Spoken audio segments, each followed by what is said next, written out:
Hello?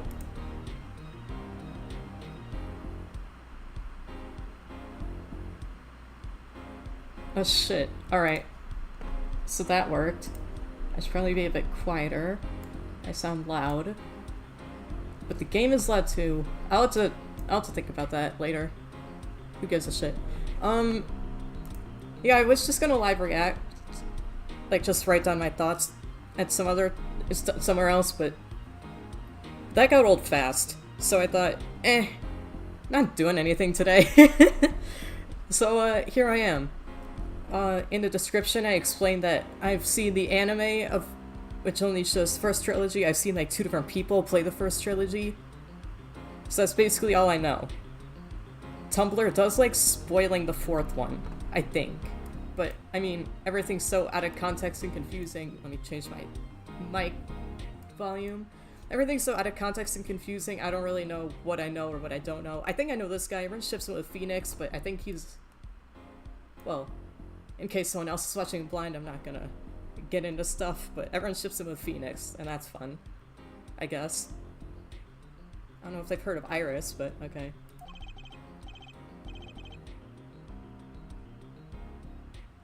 I don't know if I'm in the mood to voice act right now. I'll have to think about it. I'm loose! I'm fine! That screeching noise, is that your voice? I suppose it's to be expected. I immediately get into voice acting. Alright.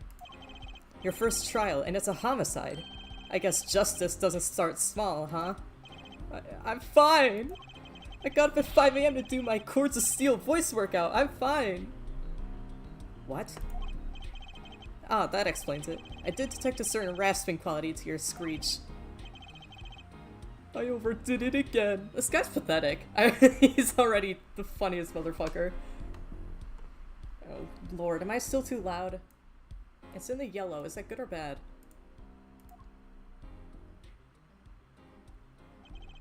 As you know, your client today is a good friend of mine.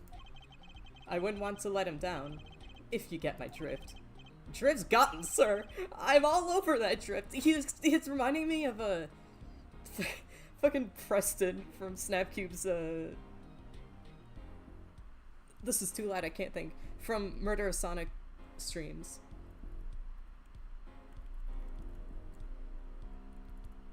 There it is. Alright, figured out how to turn down my volume. As it happens, I dined with him the night of the murder. We can't let this case fall through. Yes, I'm fine, sir. One more thing. Don't say you're fine quite so much. People might take you the wrong way. I'll be preparing our case. He's helping me? I thought he was a prosecutor. Like, you know, an opponent. You might want to introduce yourself to the client. Wait, did they even show who it was? Because I wasn't really paying attention. I was too busy trying to write stuff in my little live reaction Discord journal. So I wasn't really watching the opening. There were cards. It was in that, Sepia? Sepia. It was in that sepia filter. My name's Apollo Justice. If it isn't clear already, I'm a new attorney. And today is my first trial. Not that I'm worried or anything. The defendant has been accused of murder. My boss wants to help him out, of course. And so do I. I mean, there's no way he did it. Not him. No way. No way. Whoa. Good, morning. He's accused? Morning. It's all up to you today. First trial, nervous. Meeting him, cardiac arrest. I think I'm supposed to say something. Help? Oh, he knows who he is and he's like starstruck? So you're... Fine! I'm fine! Dude, what did the fucking blonde guy whose name I forgot to read just say? Ah, Mr. Fine, is it? I didn't remember you having an odd name. You're fucking one to talk! Well, we're off to a great start. Are you sure you're okay? I mean, with me? Mr. Gavin is a top-notch defense attorney. And he's your friend, so why? You'll see. Huh? You can do it. Be confident. I'm really sorry this happened to you. I mean, It's time, shall we? Yes, sir! They're still not saying his name. I know who this is. If it's meant to be some big twist, Tumblr got that covered ages ago. Okay, I need to focus. First trial, here comes justice! He really is just Preston in human form. Sorry I'm referencing someone else's stuff, but... on God. The graphics are really boosted, I have to say. I didn't even see what he said. What the fuck? The court is now in session. The prosecution is ready, Your Honor. Why does he look like that, though? The defense is, fine. I mean, ready, Your Honor. Mind going blank. Don't panic. Too late. Her name was Mr. Justice, and this is your first trial. Yes, Your Honor. But I'm fine, really! I'm so fine, you don't fucking understand, dude. Are you quite sure? Your voice sounds a bit strained. Mr. Gavin? Yes, Your Honor? I was under the impression that you'd be heading up this case? That was my intention, yes. However, a defense attorney must always cede to his client's wishes, and my client specifically requested Mr. Justice. Well, of course he wants justice! But to entrust this case to this greenhorn? Why? I do not exaggerate when I say that you're the best defense attorney in town, Mr. Gavin. Okay, so Gavin's got trial experience, fine. But does he have cords of steel? I didn't fucking think so. Then let's begin. The defendant may enter the courtroom. It's Daddy. I mean, this is truly an unfortunate turn of events. I'm sorry we had to meet again under these circumstances. Long time no see, Mr. Wright. Whoa! I'm flabbergasted! You mean the Phoenix that Tumblr talks about non-stop is actually Phoenix? Like the... I keep blaming Tumblr. I'm the one that only filters, like, the tag AA4, because, I mean, no one really can agree how to tag post-trilogy stuff, I don't think. I'm the one that clicks stuff that filter even manages to hit. So yeah, it's kinda... I'm not really blaming them. Let's put the past behind us, shall we? These days, I'm merely Phoenix Wright, piano player. He is quite daddy, though. Mr. Wright, how could this have happened? I won't speak of it further, then. See, I kinda hate my voice these days again, so... I'm probably gonna regret this stream. But I can't just not stream Apollo Justice when I really like the first trilogy, despite having never played an Ace Attorney game.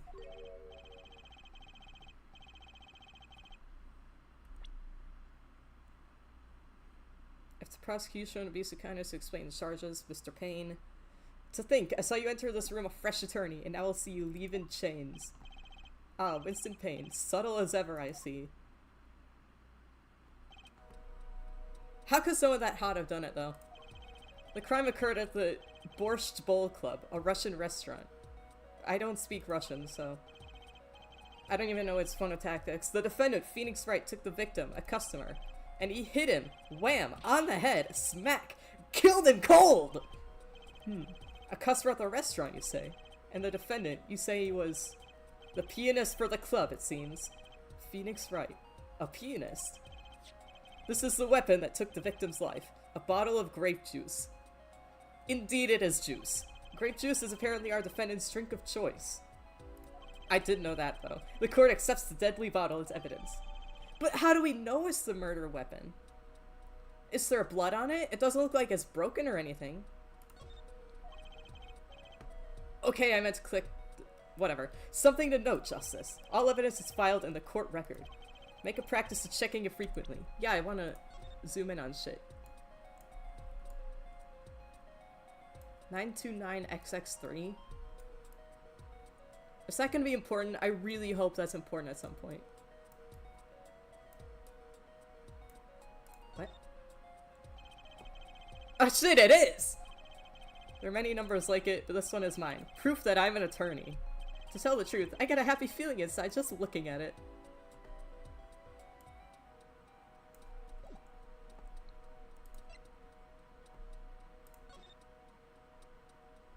Shoddy Smith. 145 to 215.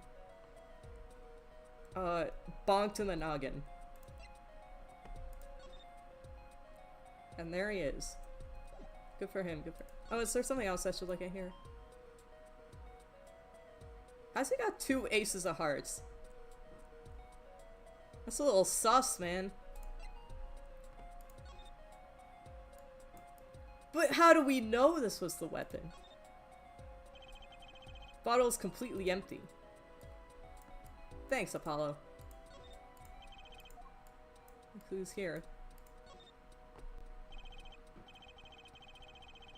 Grape juice. How long has it been since I drank grape juice?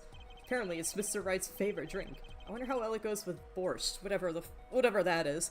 I completely forgot. I despise grape flavored stuff, especially grape juice, so I am questioning Phoenix's life decisions that would lead him to enjoy grape juice.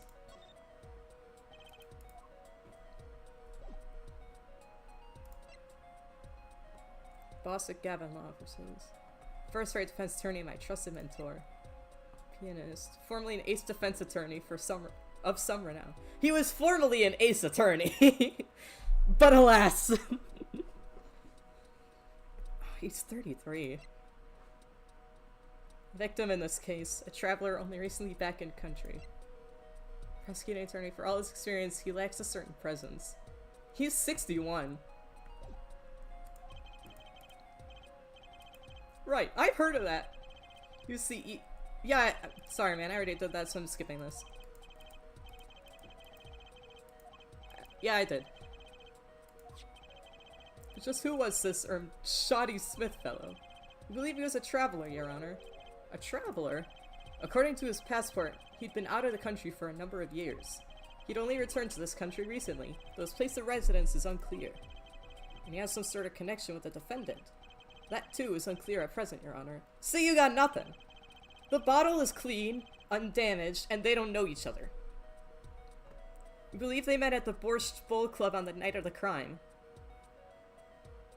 So they don't know each other. They'd only just met, then why murder? Yeah. Perhaps the victim cited the defendant's piano playing. That doesn't appear to have been the case. No, the motive had nothing to do with the defendant's lack of playing skill. Wow. Ouch. At least not piano playing. I'll let this photo explain what I mean. As we can see, a game of poker was in progress at the scene of the crime. Wait a second! Isn't poker gambling? That's a crime in and of itself! Indeed, it appears our defendant has fallen to become the basest sort of criminal. Is gambling illegal? I'm assuming they're pulling the "this is actually America because it's localized" thing. Is gambling illegal? I don't think it is. I mean, there's casinos. I see ads for them all the time. You will never be him. It is true. Any him or her. Honestly, anyone, you'll never be them. It is true that the defendant was engaged in a game of poker with the victim. It was only that. A game, in the purest sense. A competition, Your Honor. A competition? Yes, a test of wits. A silent clash of passions. See, you don't have to actually give money when you play poker. My friends love playing poker with each other. Only the cards, their backs wreathed in blue flame, know its final outcome. Is that gonna be important? Or come again? Cards on the table, blue backs, Your Honor. I believe the defense was waxing poetic in an attempt to mystify those present. And impress women. That will be our first order of business here then. Does Clavier is gay? To find out more about this fatal game of cards. Or is straight. Does Clavier is straight? Very well, defendant. You will testify to the court about the poker competition held the night of the crime. My pleasure. This is it. My first trial. Here goes nothing.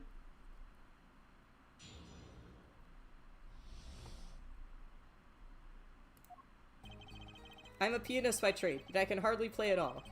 Damn, really? My real job is to take on interested customers over at the poker table. The room where we play and the competition in there are the club's main attractions. The rules are simple. We play a game of poker using 2 decks of cards. Oh, so the 2 aces are okay. That's all it is. A game. And our customers are happy. A pianist who can't play piano. Better a defense attorney who can't defend. Very well. The defense may begin the cross-examination. Right, Your Honor. My first cross-examination! Don't blow it! Are you alright? You're sweating bullets. Bullets? Where?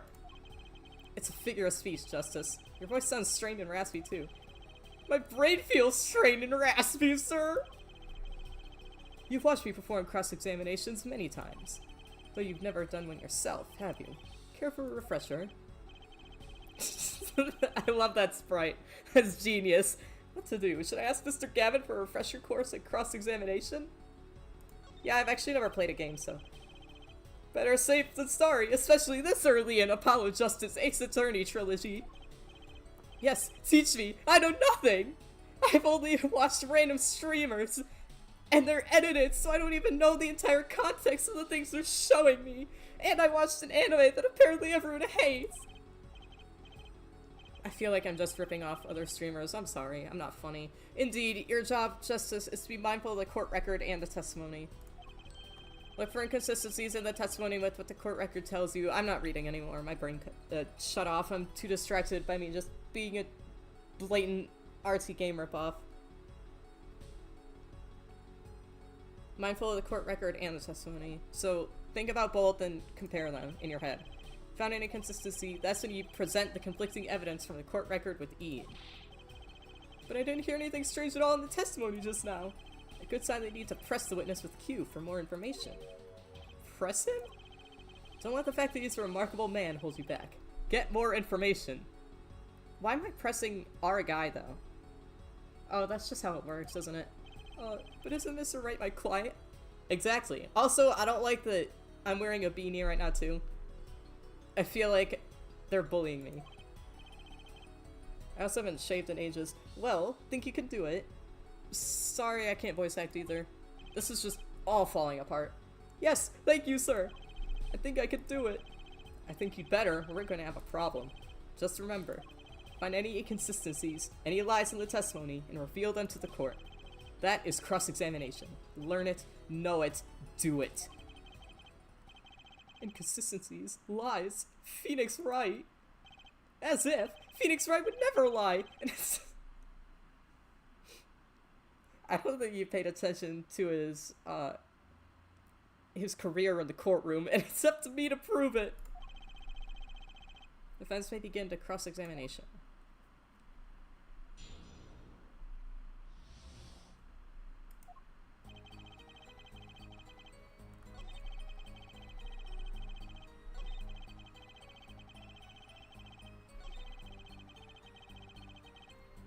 I want to know more about this. 2 decks of cards? A simple measure to prevent cheating. If you alternate 2 decks, no one can slip any cards. Huh?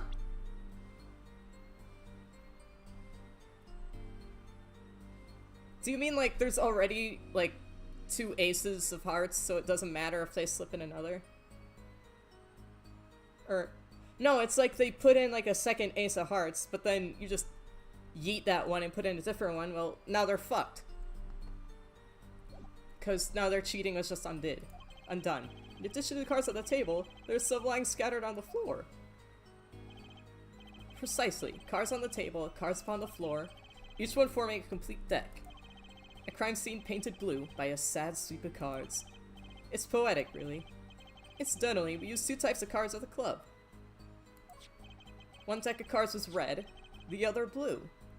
Oh, so the cards are in love with each other? As I recall, in poker you make 5-card hands. I don't actually know how to play poker, my friends try to teach me. I have been watching a bit too much RTGame playing Bellatra, though. But that doesn't really tell me anything, does it? I can see how it would be easy to cheat. Eh? Oops, what did I just press? Yes, a game of hands.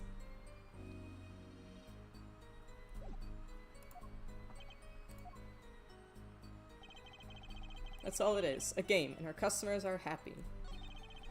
Can't imagine Mr. Right like. It's a little early to be jumping at conclusions. It's your first question. I didn't realize that going one forward wouldn't, like, loop me back, but make them think I'm done.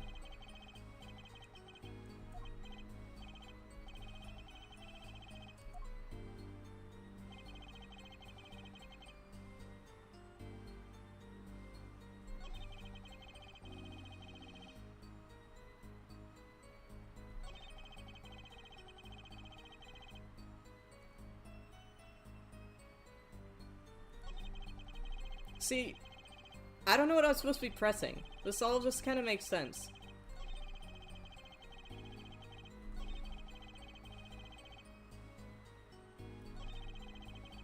Hold it! But are they happy? Yes. Okay.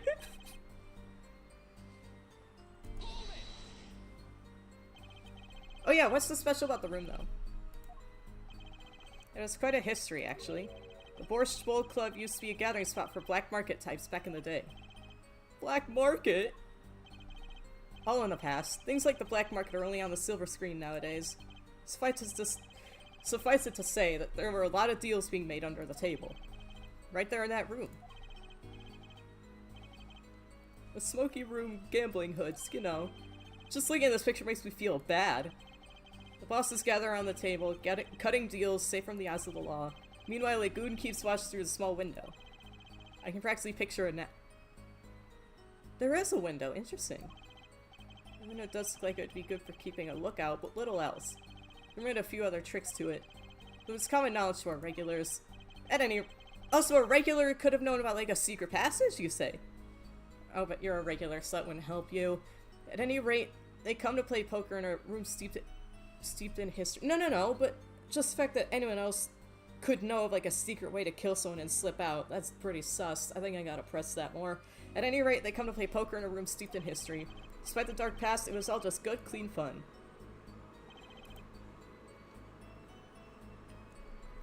What do I have in my bag, anyways?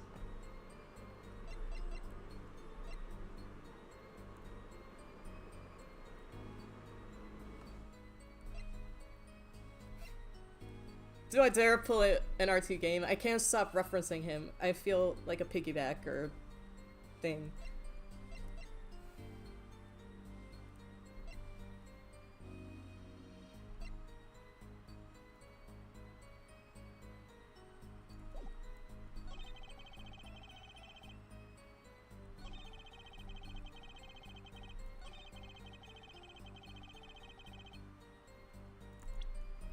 Maybe I just present the room?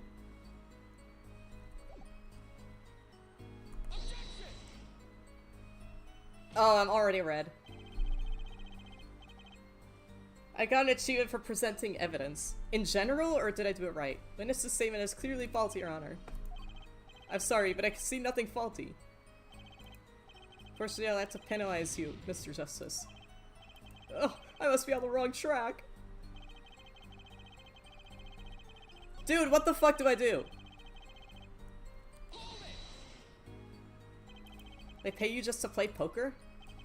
That would seem to be the case. I'm a professional, after all. Do I detect pride in that statement? It's just hard for an honest, hardworking member of society like me to imagine. Yes. Your imagination was always a bit limited, Winston. What? I played poker for 7 years in that little room. And I've never lost once. What? You see why the customers come now? Defeat the undefeated poker champion. It's quite a draw. That is, I'm quite a draw. You sure are, Daddy. Wait, you've never lost once? Not even one time? As I said, I'm a professional. He's played poker for 7 years and not lost once. Is that even possible? He's in his Von Karma arc. This competition you're talking about. I believe the court understands the nature of the game sufficiently. That's right. It was a simple game after all. Are you sure? Huh? Wait, what are you talking about? People are not murdered over simple games, Mr. Justice. Defendant, you were in the room the very moment that the crime occurred. Yet you claim no connection to the crime? Now that's strange. What's strange? He never said he was there. I was testifying about the competition that night. Asking me about the crime at this point is against the rules, Your Honor. Of course, I expected to hear a cry of objection from the defense. Ah! Oh, I completely let that one slip by! Don't despair yet, Justice. Sir? Right. There's something I'd like made clear. Namely, your connection to the case at hand. And I'd like to hear from you. Sure, why not? Very well. The defendant will amend his testimony. Just one little press, and I've got myself a whole new testimony.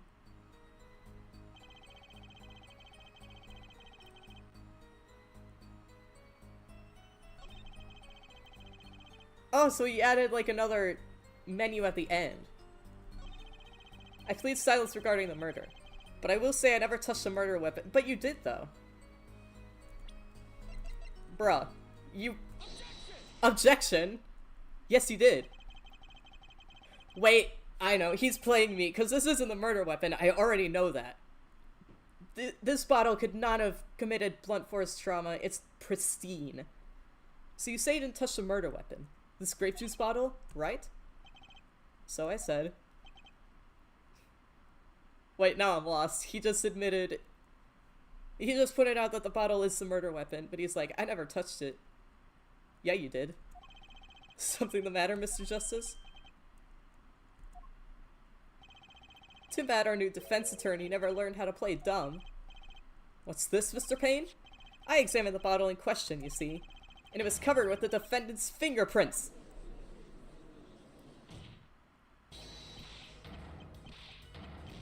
Objection! No need to shout, Mr. Justice. I could hear you just fine. I like that sprite too. I like this guy. It's hilarious. Excess yelling can damage the judge's ears. And our case. But what about my cords of steel? Please explain what that is. Is he in a band? Are you in a band? Anyway, what's so strange about fingerprints on a bottle in a restaurant? Well, that... Oh my god, what if he touched it before? It was empty anyways, so maybe he poured it, drank it all, put it down, and then some other dude came in and took it. Oh, they wouldn't prove a thing. If they were normal fingerprints. What? But the fingerprints on the murder weapon were upside down! Upside down? What does that mean? Why didn't you tell me that? It means he was holding the bottle inverted. There can be only one reason for that. To bop him on his noggin. Yes! To bop him on his noggin! Ah! Mr. Gavin, I think things just took a turn for the worse. Oh? I see no problem, Justice. Huh? The only thing that matters is the truth.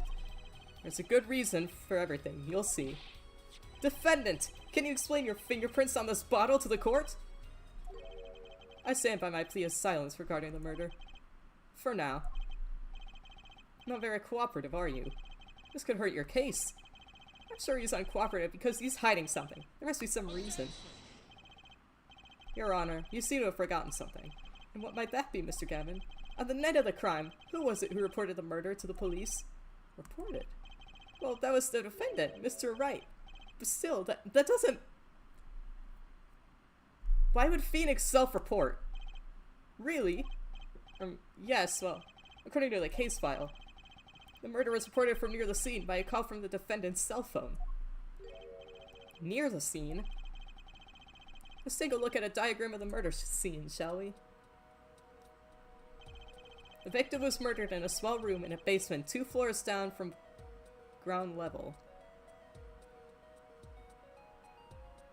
I thought you said it was a sub-basement. Of course, cell phones can't get reception so far down. The defendant used the stairs in this hallway to go above ground. Where he was an utter dilf. The call came from the first floor of the restaurant. Oh boy! I see. And this is... Wait, first floor, like, British-like or American-like? Oh, probably American-like, duh. I completely forgot which one is our first floor. This is the phone that made the call. The defendant could have just fled the scene of the crime if he so chose. Yet, he fulfilled his duty as a citizen and reported it to the authorities. And you claim he's being uncooperative? Nice save, Mr. Gavin. I'd better not waste this. I think the prosecution has toyed with our client enough for the time being. Toyed? I assure you, no one is more serious about— What was it you said? The defendant was in the room the very moment that the crime occurred? How can you possibly know this? That's a good question. How indeed? The answer is simple, Your Honor. The prosecution has a decisive witness. Ah, the witness did it. You're as good as they say you are. So someone else was in the room the night of the crime. That must mean they witnessed the crime. Everything up till now has been a warm-up, Justice. Are you ready? No! We had one testimony and I sucked ass at it.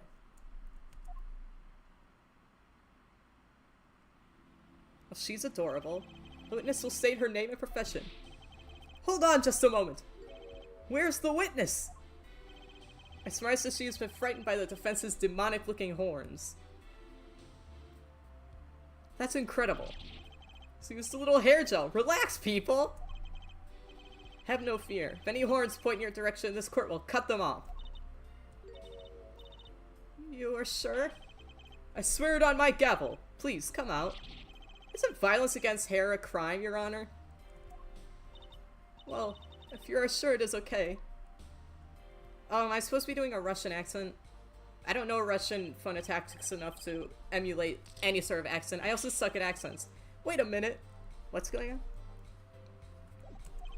Would the prosecution care to explain the witness's, paraphernalia? Yes. She's a professional, Your Honor. Those are really the tools of her trade. And that would be... My name is Olga Orly. I'm employed as waitress in Borscht Bowl restaurant. Club restaurant thing. Then by the camera. Of course, it is my pride to serve borscht that is naming restaurant. But I also perform, how it is said, other service. I take it one of these other services is taking the customer's pictures. Like, for example, this one. Fuck! Oh, that's a lot of bottles next to them. That's the defendant. Indeed, on the night of the murder. Man in white hat is one who has gone kaput. Indeed, that is a victim. I gotta take a minute.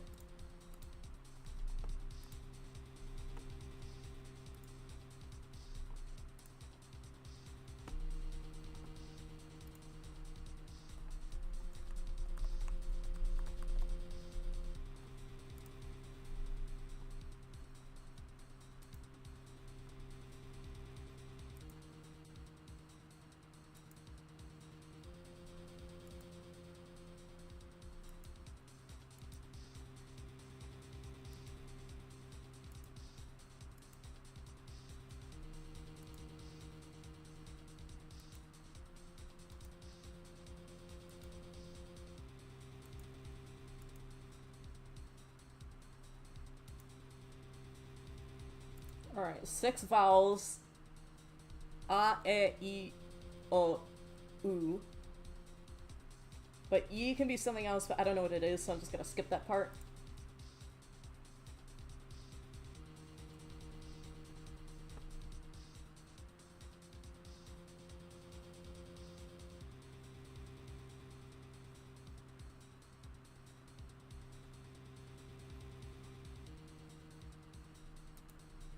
Oh no, there's lots of allophones. What's that again?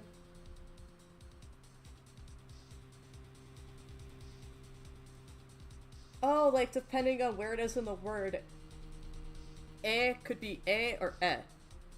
Like if it's between two consonants, it's eh. But if it comes after a consonant, but before a palatalized, I believe, consonant, then it's eh. Back vowels. Stress vowels. I'm not gonna go this in depth. Vowel mergers. Basically, you can kind of make it up, it sounds like. That's fun. Diphthongs.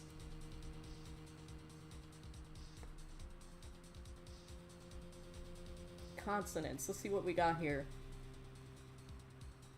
I do like palatalizing. That's not too bad, is it? P, b, f, v, n, t, d, c, s, z. What's this? Retroflex, sibilant fricative. Is this what I think it is?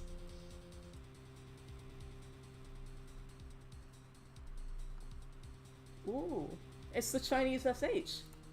That's cool. So it's like sh.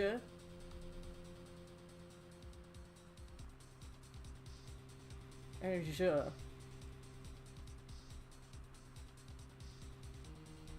We got good old ra.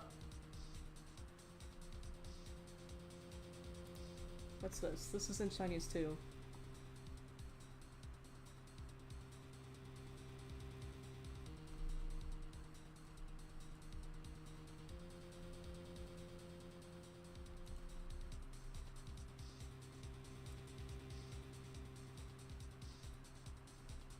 Kind of like j sound, whatever.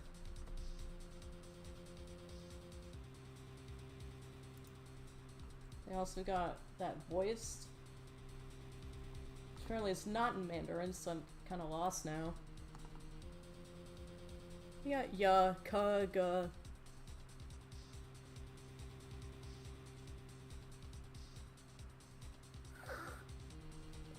The thing in lock, and then that thing voiced.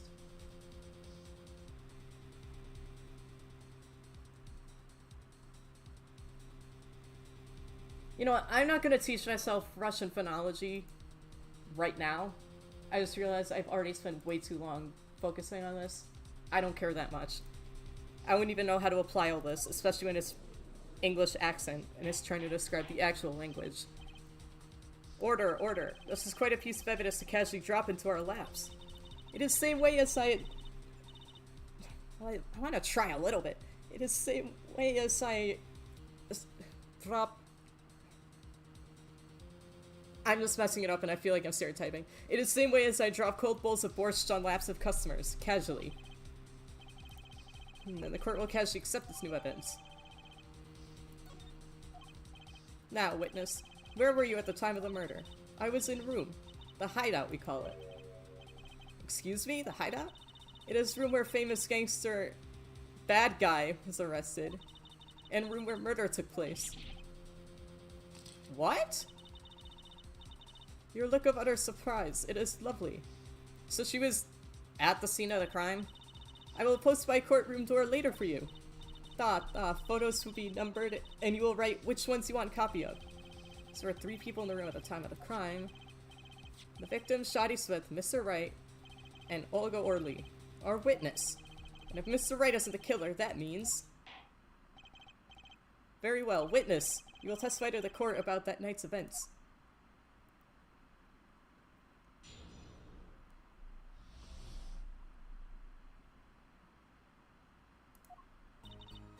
That night, customer asked me to deal cards for game. It was cold. Both players played with hats on, The victim, he plays whole time with his hand on locket at his neck. Then, last hand is done. But something terrible has happened, That man flew at victim, and is strangling him to- Yeah, okay. Sure.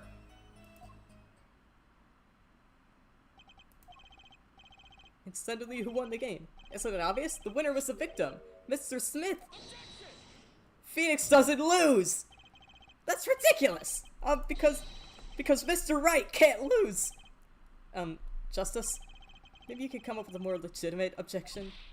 But he hadn't lost in 7 years! Take it from me, kid. It happens. I didn't lose a case my first 7 years as prosecutor either. Incidentally. I have some evidence here. Oh, it wasn't the Ace of Hearts. These are the poker chips as they lay the very moment of the crime. The hand and chips on this side belong to the defendant, Mr. Wright. Those on the far side belong to the victim, Mr. Smith. Yeah, but what colors are the backs? Because apparently that's a big deal. I don't really understand that part, but it's a big deal. Chips, you say.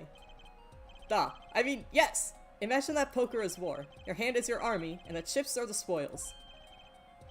I know that. After all, in my youth I was known as the poker head at courtroom number 3. Oh, I'm not gonna reference RTGame. I can't just piggyback on someone way cooler than me. I think he means poker face.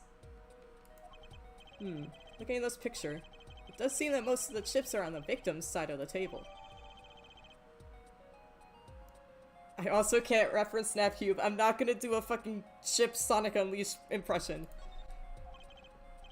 No, that's not a reference to Snapcube. That's a reference to me. I make chip impressions to my... To my friends, like Uncle Greg, who got me into Sonic, made me play Sonic Unleashed. It's peak, by the way. Sonic! I can't do it, though! Alright, I know exactly how to destroy this adorable girl.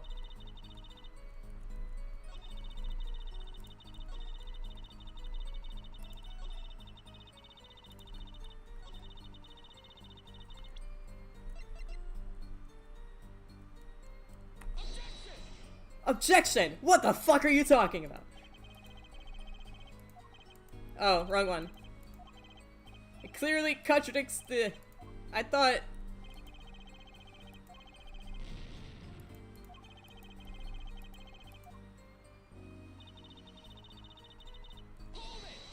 Wait, no! Fuck! Wrong button!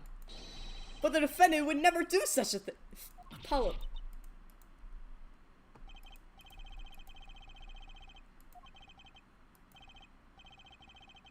If possible, please refrain from embarrassing me. He looks like such a sweet guy. With the weirdest cone in his head I've ever seen.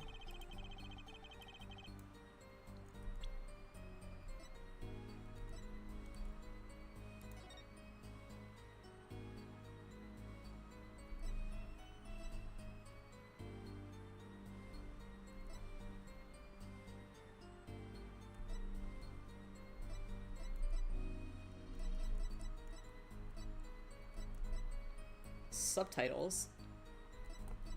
Like, voice acting?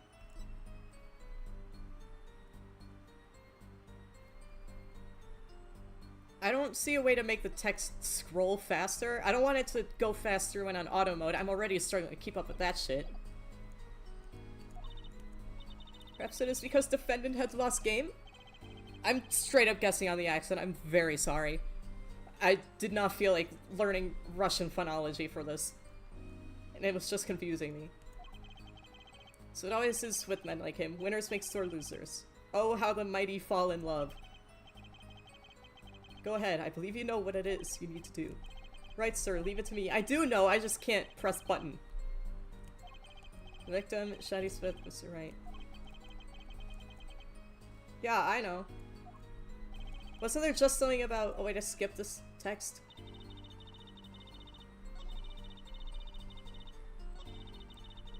I don't know why the hats matter. I don't give a shit. Alright, this button. Objection! That's not how he died, dumbass! Oh really? Strangled, you say? That's odd. Duh, normal customers only choke on borscht. No, I mean this report shows that the victim died of a blow to the head. Miss Orley, really now? Did you witness the crime? Based.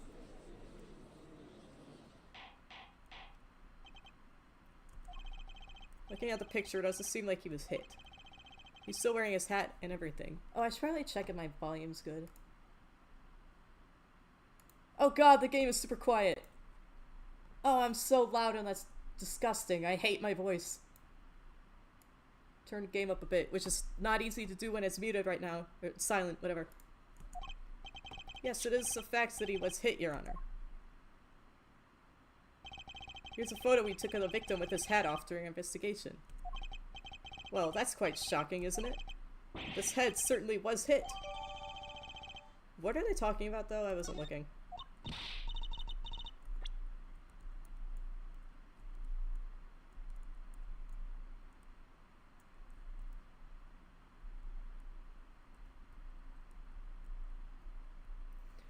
So when he was found, well, I mean, okay. I don't think Olga actually saw it, but maybe when she got there, someone had put a hat on him. Wait, but then if she didn't see it, then why would she claim strangulation? I've seen it happen. The defendant, he lunged a victim, his neck. Oh, really, Miss Orley? I think I've caught you in your own lie this time. Oh, he had a necklace on that was, he kept protecting it, so maybe Phoenix wanted to grab it. So that's all he did. He snatched it, but then someone else killed him after. Justice. I admire your enthusiasm, but perhaps you should think this through once more. What do you mean? I found a contradiction. There's one thing in her testimony that troubles me.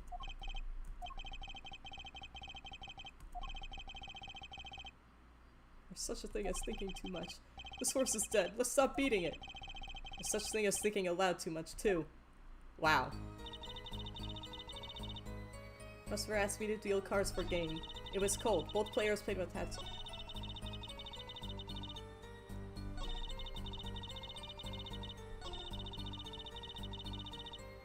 So it doesn't... Oh, she changed it.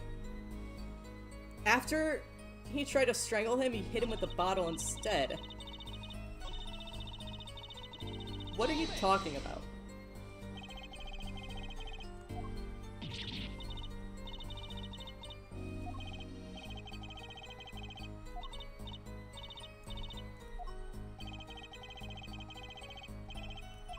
Alright. I'll go along with that. Still kinda sus, but yeah.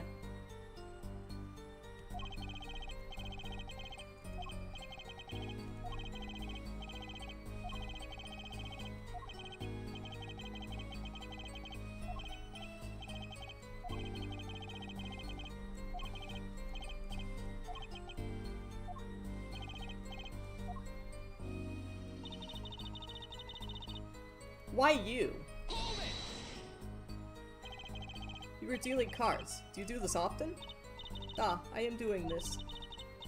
If customer wishes it, I serve anything. Borscht, cards, more borscht. It is my work. It's good to hear of a place that hasn't forgotten the meaning of service. Welcome you to Borscht Bowl Club, where borscht is as warm as the waitresses. Thank you for not handing out flyers during the cross-examination.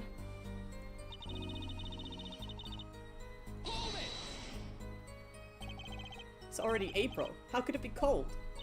At Borscht Bowl Club, we have pride on authentic rustic Russian restaurant theme. Outside it is city in spring, but inside it is always as cold as Mother Russia. Really might going there. When it comes to hot borscht, cold is best seasoning, da?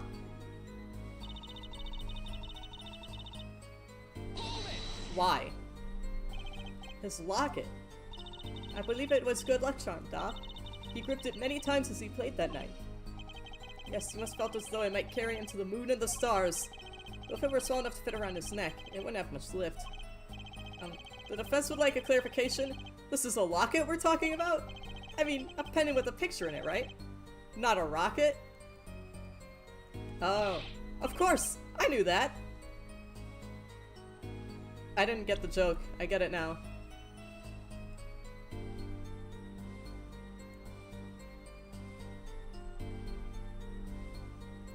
Wow, mixing up L and R. It's almost like the language this game was written in. Those are very similar phonemes, or whatever the word is. It's probably a pendant shaped like a rocket. That's why she called it that. No, a locket's a locket. This isn't... Did she say it was a rocket? She didn't. This dude's just stupid. It's considered bad form to poke fun at the hard of hearing in our society. Oh. Maybe he's not stupid and I'm ableist. Thanks, Crystaahhl. Hard of hearing or hard of understanding? So what happened next?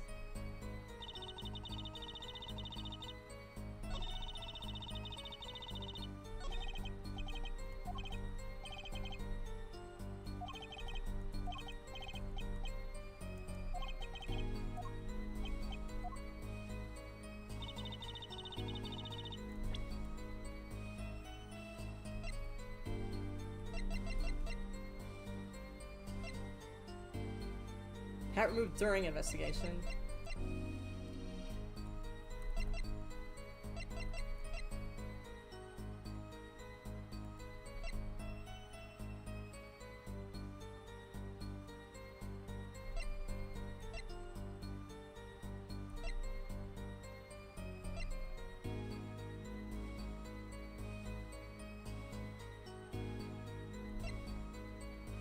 I'm stupid.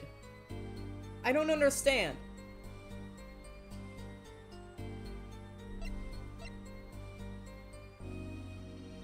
Wait a minute.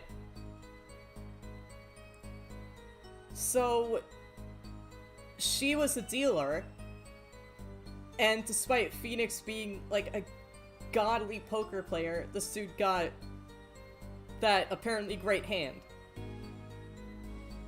And the guy that somehow got a fantastic hand against a legendary poker player asked someone else to deal the cards. They must have been like in cahoots for something.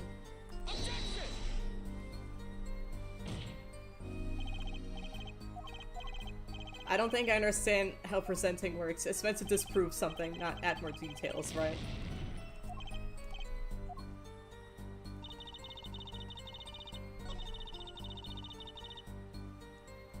What's this matter? Oh, I already did this, though.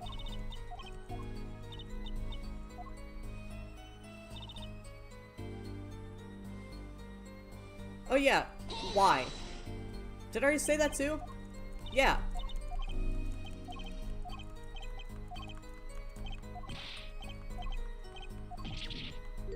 Wait a minute. What if he ain't got his locket anymore?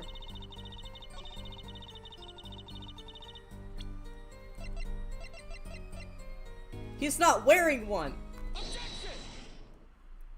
I'm so smart!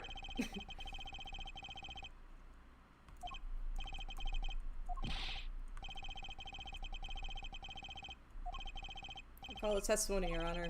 The victim played with his hand on locket at his neck, I believe she said. I hope you aren't about to raise an objection to the witness's grammar. Obviously not. No, but look at this photograph. Do you see a locket on the victim's neck? Well done, Justice. I'm impressed. I knew you'd be able to handle this. But what does it mean? If you're to believe this witness's testimony as is, then the locket disappeared following the victim's death. Lockets don't just disappear, Your Honor. It's quite simple when you think about it. If the locket is gone, someone must have taken it off, no? Taken it off? Wait, you don't mean the defendant wasn't strangling the victim at all? He was taking off his locket. Wouldn't that explain it? I said that earlier. Ah! Defendant! What do you have to say to this? Say... Yes? I just noticed this, but... You have something hanging around your neck, don't you? I noticed it earlier. I was gonna make a Dahlia joke, but I couldn't think of anything actually funny. Oh? You mean this? Yes, it's a locket, with a photograph inside. A photo of my daughter! They really just dropped that out of nowhere. Wow, I didn't know they did that. That's funny. Come again? Mr. Wright, you have a daughter? We confirmed it at the time of the arrest. The picture on the locket is indeed Mr. Wright's daughter. So Mr. Wright has a locket too. Why don't I buy that this is just a coincidence? Maybe the victim stole it and Phoenix is like, that is my precious darling baby girl in there. Give it the fuck back. Well now, if the results of this poker game led to the murder, perhaps we should hear a bit more about the outcome of the game? Further testimony won't really be necessary. It's clear the defendant lost. Badly. Oh, she's interested in this. Miss Orley! You will testify to the court about the game played between the victim and defendant. Oh, is she watching the whole time? Probably. Duh.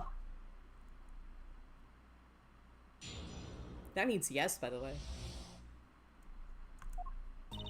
The game began with 3,500. I feel like she won't say 3,500. With 3,500 point chips for each man. House chips come in two sizes, small and large. The one who was winning. It was victim. For last hand, defendant play with all chips on table and lose. The moment lost is decided. Defendant grabs bottle from table and... Indeed, looking at this picture, it does seem to be a one-sided game. Why is the bottle on the victim's side? I just noticed. Is that weird? That feels like it'd be weird. As the court knows, poker was the defendant's life. Failure must have been a bitter pill to swallow. Don't reference pills around Feeny. I didn't even mean to make the Feeny jokes, that's just what I wanted to call him. And how many times have I heard these words? I done it in a fit of anger, Your Honor. And now I regret what I done. A common tale, but true. Methinks the judge watches too many old court movies. Ah, a fellow methinks enjoyer. Mr. Wright said he hasn't lost in 7 years, so the testimony must be wrong.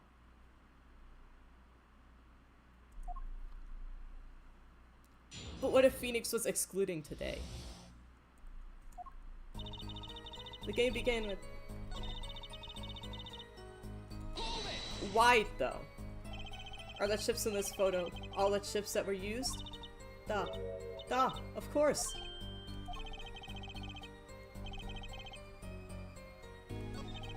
Maybe you could explain a bit about these chips? Explain? What is there to be explained? Poker chips are poker chips. They're not fish and chips. Not a chip off the old block. Not a motorcycle cop. Not a... Thanks? What are these chips worth? They in dollars or rubles even? Yeah. Yeah. I'd love to learn how to pronounce that. Genuinely, that'd be fun. As I've been saying before, it was game, not gambling. Hard perhaps for capitalists to understand. What year is this? 2 types of chip. 100 points chip and 1000 points chip. Unless Russia's still communist. Shit, I don't even know. It is not money, da. Justice. Sir! Don't you find your comment interesting? In more ways than one, sir. I'd have it added to her testimony myself.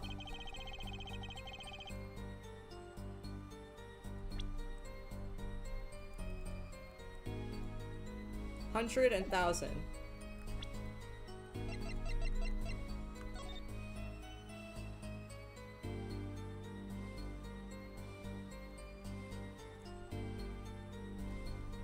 One, two, three, four, there's...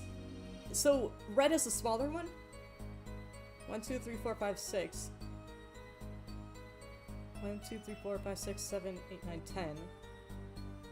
Let's either 10,600 or 7,000. Either way, that's not the amount that she's talking about. Yes, I think this deserves further scrutiny because... I wish I knew where I was going with this. Don't worry, buddy. I gotcha. She's wrong about the value of the chips, or chips were somehow added?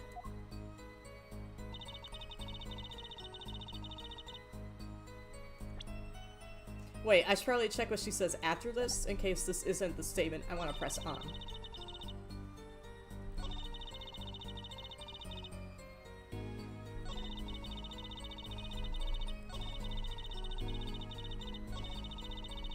Wow, this is slow.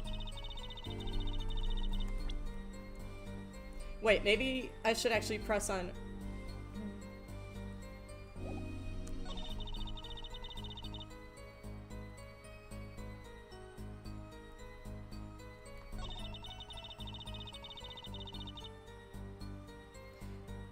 The thing doesn't disprove the value of the chips, it disproves that there's 3,500, so I'm gonna go with this one.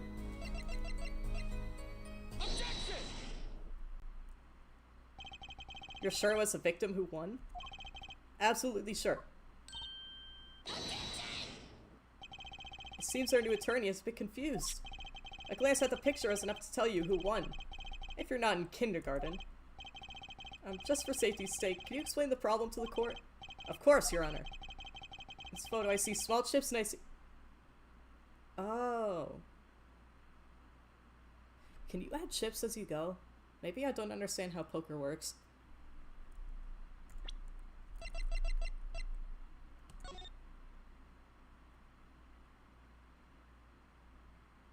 $1,000... Wait. So he's saying that Phoenix had 4,100. And Smith had... What did I say? 1, 2, 3, 4, 5, 6. Oh, there's only 9 big chips. I'm dumb. No, I was counting total. So yeah, there were 10 gray ones when I was counting earlier. But on Smith's side specifically, there's 2 red ones and 9 black ones. And I think Apollo's going for the black ones are the hundreds. Which would mean that Smith had 2900, and Phoenix had 4100. I thought it was about there being way more chips, but maybe I don't know how to play poker, which I've already stated I don't, so tell me, which are worth 1000 points? Why, the big ones, of course, duh. Oh, I thought so too. But then the totals don't add up. The totals? Let's review what the witness told us. Each man started with 3,500 points. Oh, each one, so it's 7 grand total. That's what I counted. As one possibility. 1, 2, 3, 4, 5, 6. So if red is 1,000, then it's 7 grand. But if red is 100, then we got 10,600 total. So the only way that it was 7 grand total, I thought it was 3,500 total. That's why I was so lost. The only way for it to be 7 grand total is if the reds are 1,000. But if that's the case, the Phoenix is, like, crushing this guy. And the combined total value of the chips is 7,000 points.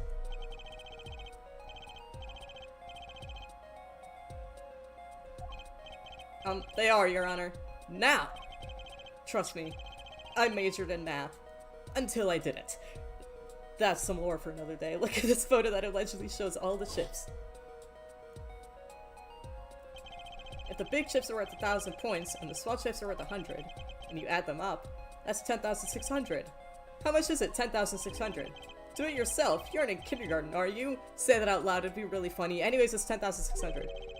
Yes, I'm so smart. The chips don't add up? This clearly contradicts the witness's testimony. But why? How could this be? Exactly, Justice. Now that you know the what, you must determine the why. Right, there's only one possible way to explain this contradiction.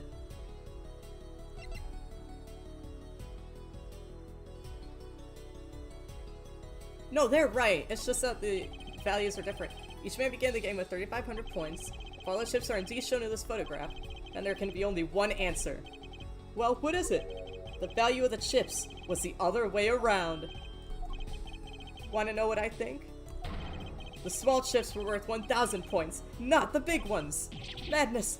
Utter madness! Show me the photograph of the chips again. There are 6 small chips and 10 large chips. Why, that does make 7,000 points when you add them up! Excellent work, Justice. It's almost as though you figured it out by yourself. Well, I'm just glad I was the one who said it. But wait! The value of the chips may be different, but that changes nothing!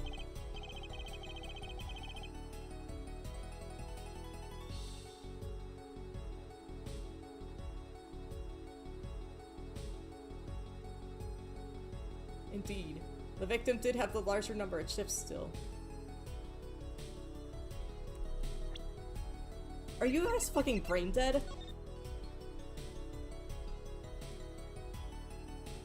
2,000... 2,900 is smaller than 4,100.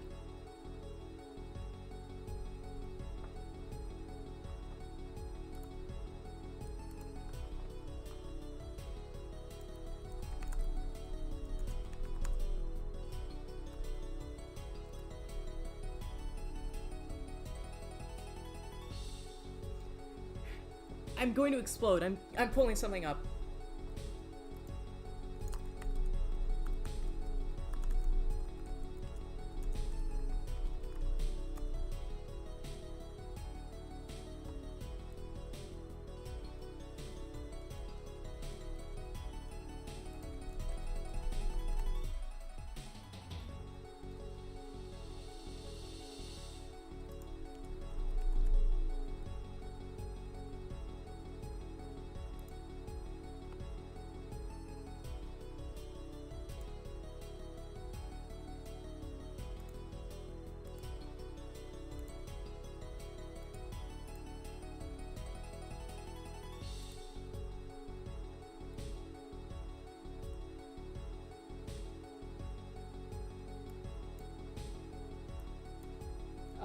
don't know what's gonna happen when I switch the windows, but let's see what happens here.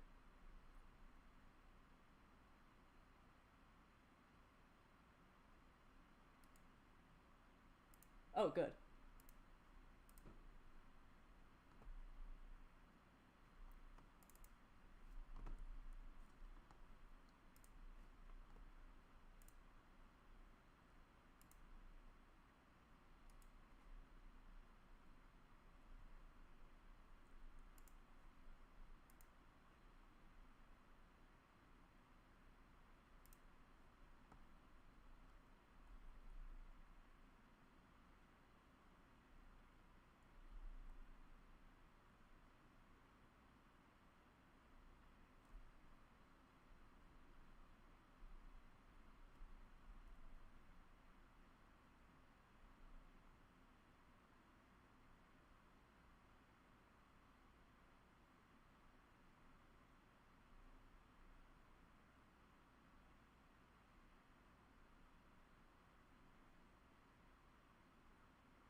It's not an exact matchup to the situation.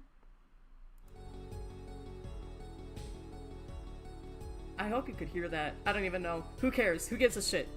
Go watch the video. Pia get child development stages where once you hit like 7 years old, you're supposed to understand that more like larger looking does not mean that it has more.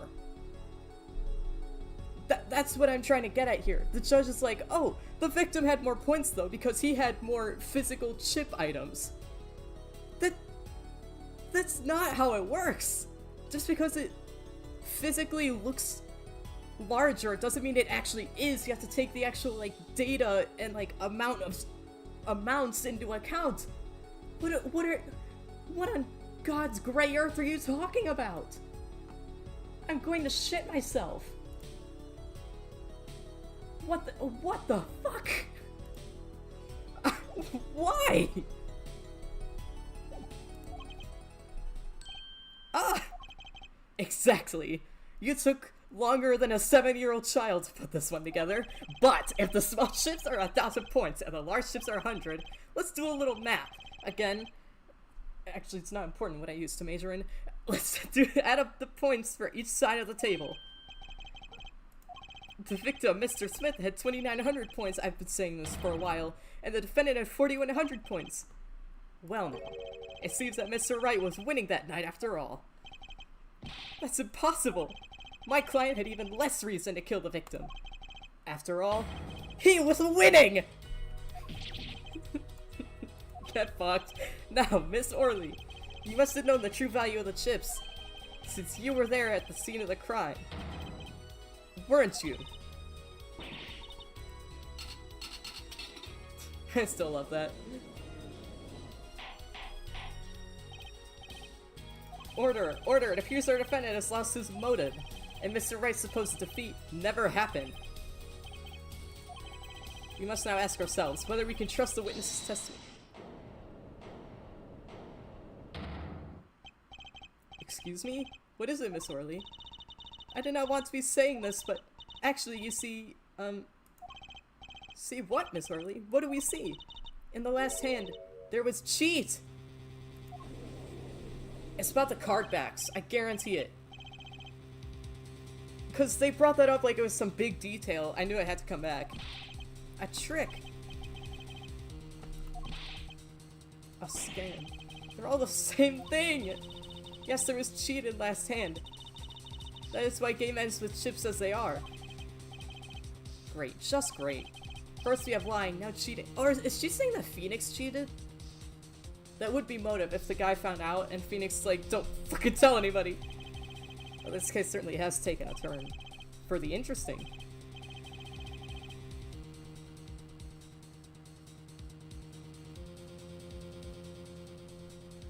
Witness, you will please testify to the court. Tell us about this cheating in the final hand. I'm getting text, so I got a little distracted there. The last hand, both men had full house. There was 4 of each card in deck from ace to king. That part I know. They did both have full house. I didn't even notice that.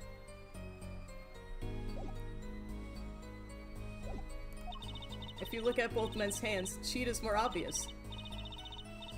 Wait, what?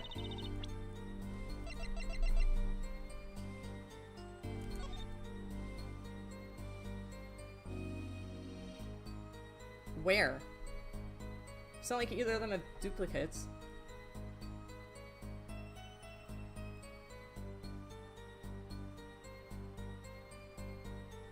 Is she getting at someone, like, slipping in an extra card? Because as far as I can tell, there aren't any duplicates here. I do suck at looking for things, so I'm probably not seeing it. Next moment, game becomes argument thought. The defendant's trick was exposed. He took bottle in his hand. Poor Mr. Smith. Miss Orley, what the fuck are you talking about? And why did you not tell the court about this from the very beginning? Thought I smelled a cover up here. Well, folks, it's time to throw back the covers. Who's he talking to? He's thinking. Full house is a very high-scoring hand, is it?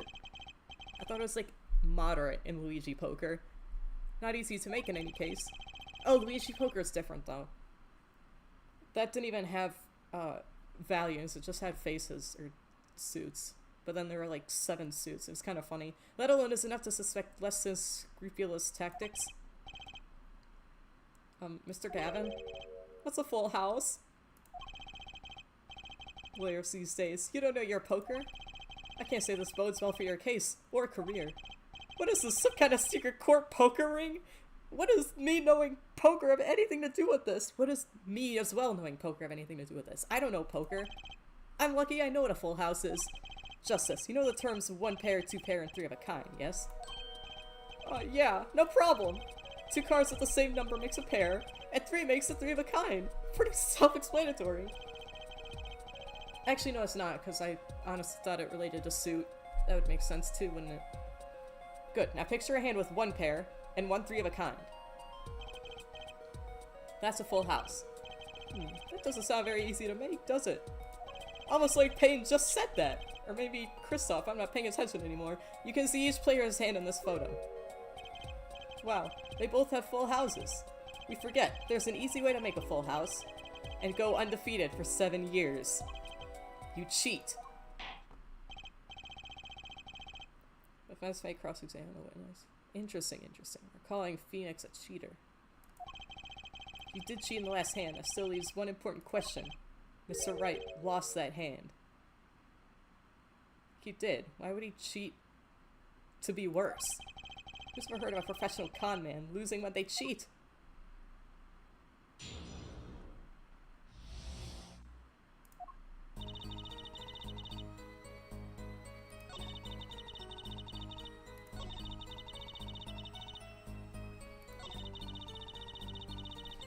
Oh yeah, what are you talking about? More obvious. How is it clear? Ah, well, the defendant, he played a 5th ace! Fucking where? A 5th ace? I still remember both hands very well.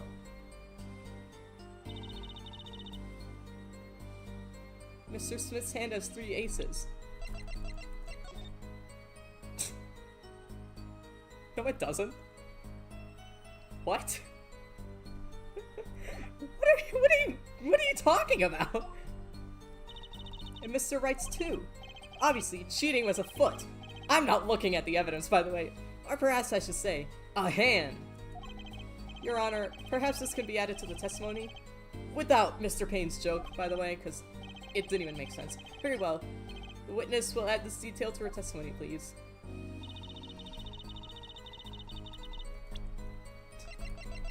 I can't even fathom what you're getting at here. It appears the witness is mistaken. Mistaken? But my name? Look, this piece of evidence clearly contradicts what you said in your testimony. That's the photo of the chips, is it not? Justice. Perhaps you ought to explain your point in a way that the judge can comprehend. That'll be hard. In other words, use your finger to point out your point. Yes, please point out the contradiction in this photo.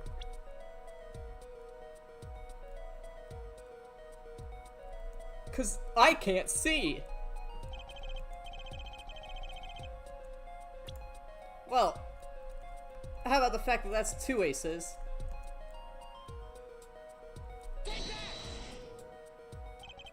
Miss Orley, in your testimony, you made the following claim. Mr. Smith's hand has 3 aces. But as you can clearly see, the victim's hand only held 2 aces! Got him! Well, maybe the witness was simply confused. Perhaps it was the defendant's hand that held the 3rd ace in question.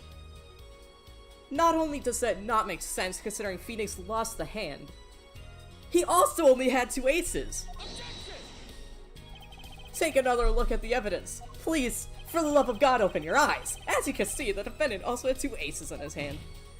Why I delivered that way, only God knows. I see cheating alright, I missed the last dialogue, and it's going on right here in this courtroom. Where's this 5th ace? Cause, I mean, if you guys could, you know, look at the photo and look for it, that would be lovely. 2 aces in each player's hand does make 4 aces total. Hardly proof of cheating. Wait, please! It is true! I have seen it! The 5th ace! There was cheating, I swear to you! That's odd. It has to do with the Redback's cards. Somehow. She must be lying, and she's the most sincere I've seen her all day. You're right to trust your instincts. Mr. Gavin? Who knows what lies in store for us in the trial ahead? Your Honor, if I may, I have a suggestion. What might that be, Mr. Gavin? If you don't mind. Perhaps we can examine the actual cards? Mr. Payne. Yes? The players' hands that night were set aside as evidence, were they not? The defense would like to request that the cards be shown to the court. Very well. The prosecution will submit this evidence. Which will you examine? The victim's cards or the defendant's cards? These cards don't prove cheating was going on. Nothing will. Now, which of these hands is more suspicious? I mean, the victim had won the hand and also... No, yeah, that's it. The victim won the hand. It's the victim's hand that changed over the course of the witness' testimony. That too. Olga said that Smith's hand was the one that had 3 aces, but then later did not, meaning that she was unsure of his cards, so we should probably double-check them. The defense requests time to examine Mr. Smith's cards. Very well. Mr. Payne, if you would. Very well. So now I gotta do the fancy, ooh, we got 3D graphics now, I gotta spin it around. Let me spin it around. Alright, moment of truth. The 2 aces will be on the right when I spin it around. And obviously one's gonna be red. How do I...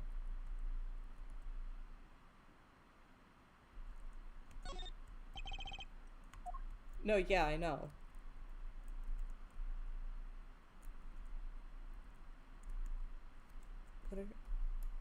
Oh, right, that's with my mouse. Okay, yeah. Oh, that's not at all what I thought it would be, but honestly, still pretty saucy baka. They were playing with the blue cards, so how do you get 4 why is the blue one the one that's an odd one out? Wouldn't it just be he slips 1 red in? Why would he slip 4 reds in? Why take that risk?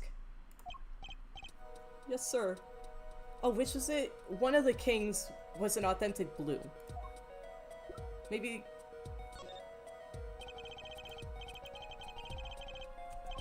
Yeah.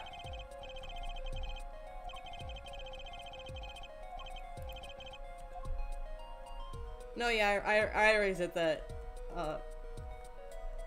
Shit, is this one Clavier? No, this one's Crystaahhl. Clavier is the twink. The clone, really. Because I'm pretty sure they're the same guy at this point. I think it's actually that he's his kid or something, but they're clones. Well, has the defense found anything of relevance?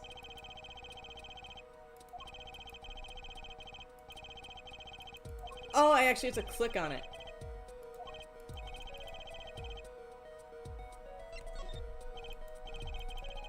I didn't know I had to click something.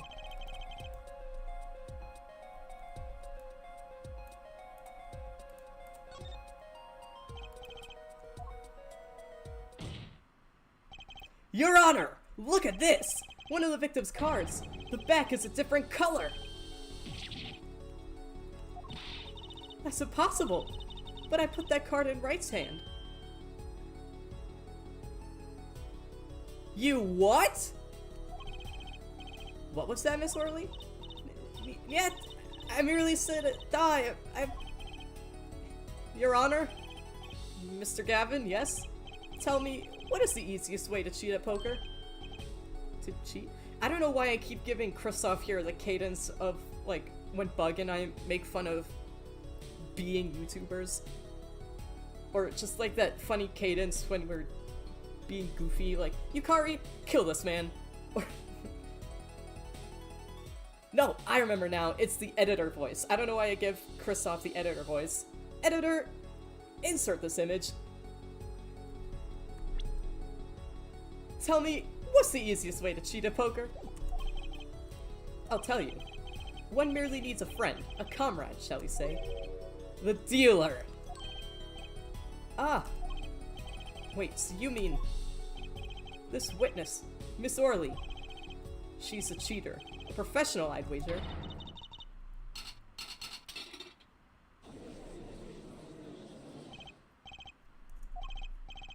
Focus, Justice. Time to take advantage of her. I mean, of her mistake. Wow, okay. Your Honor, please recall the testimony we just heard. But I put that card in Wright's hand. Ergo, Miss Olga Orley conspired to cheat, not with my client, but with the victim, Mr. Shaddy Smith. Shoddy? I already forgot what I called him. Not only did she cheat, she cheated poorly. Therefore, it's not hard to imagine an altercation between her and the victim. Wait, you don't mean the defense isn't accusing the witness, Miss Olga Orley, are you? Well, this is Ace Attorney. Time for justice. There were 3 people in the room at the time of the incident, and if Mr. Wright is guilty, that means... I am! The defense accuses the witness, Miss Olga Orley, of murder!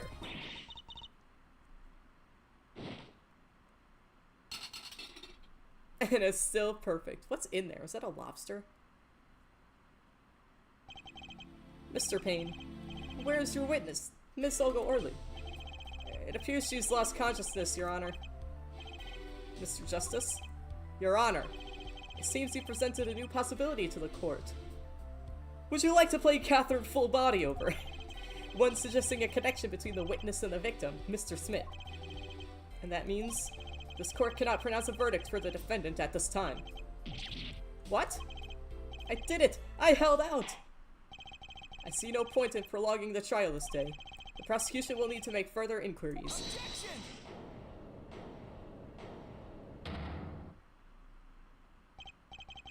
Mr. Wright...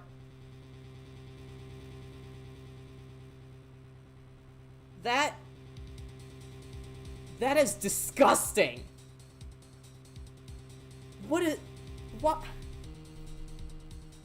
The audacity! You can't...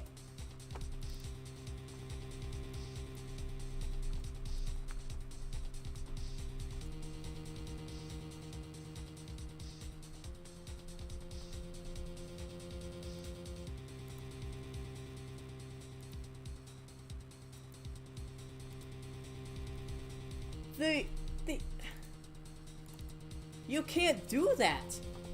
I refuse! That's not allowed.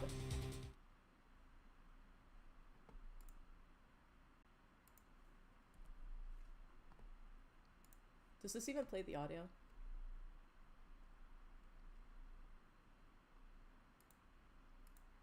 Oh, it might not.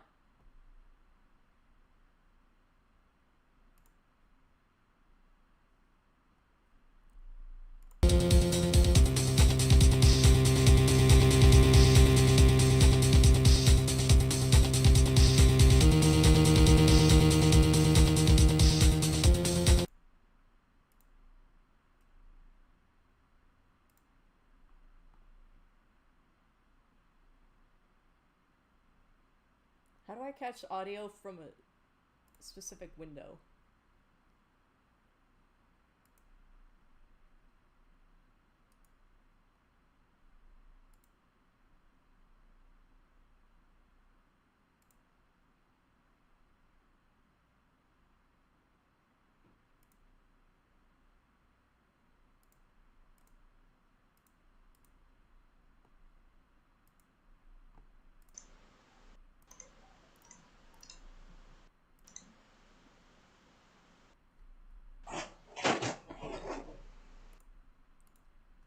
This is important. I need to figure out how to do this.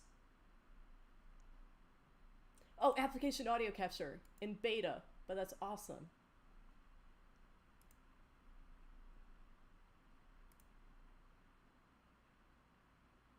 Objection! The audacity to not have that? Like, no chance. That was not Phoenix, was it? It couldn't have been, because that's not his objection. I refuse. That's not his objection. It simply is not. I will not accept any other objections from Phoenix if... Like, I will not accept any other objections at this time. Phoenix... Go back. You can't end the trial here, Your Honor. Not yet. What nonsense is this defendant spewing now? Think. One of the cards had a different colored back. Don't you wonder what it means? See, pain is the same.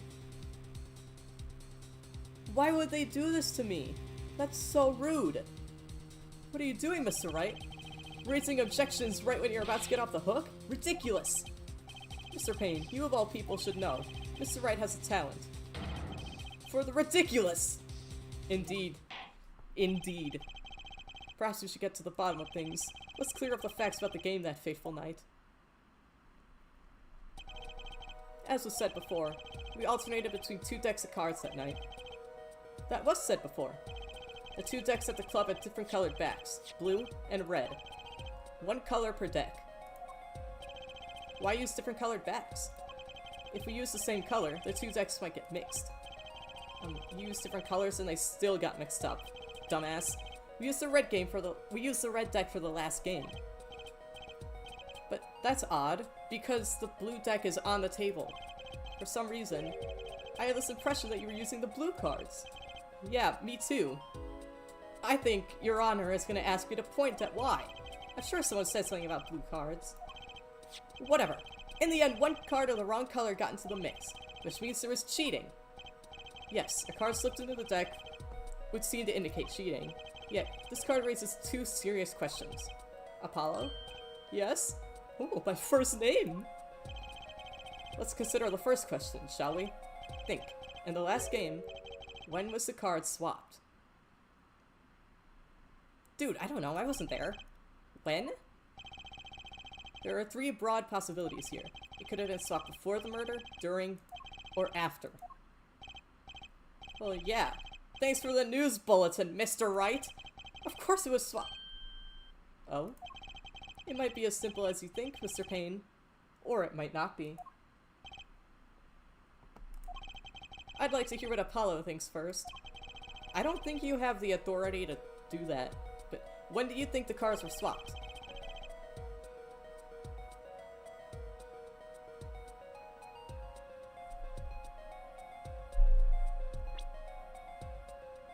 Oh, right, I can, like, save my game. I should probably save at some point.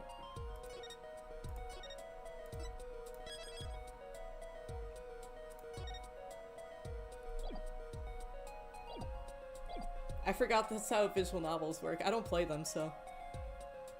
Only other one I've even tried was Murder with Sonic, but since I've watched a stream that showed everything, it's not quite interesting to me. Especially when I'd watched it, like, the day before.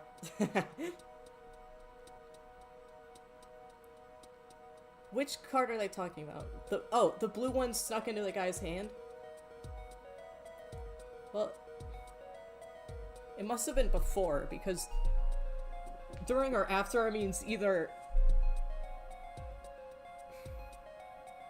It couldn't have been during or after, because Olga would have known. Also, they got a murder to worry about. And also, it doesn't help him. It only damns him further. Wait. No, it damns Phoenix more. Because if he finds out that the other guy cheated, then he's gonna be pissed as fuck. I'm going with that. The music didn't change, so... Ridiculous. What's the point of cheating after the hands have been shown? But tell me, how do you swap cards during the game? I'll take silly over impossible.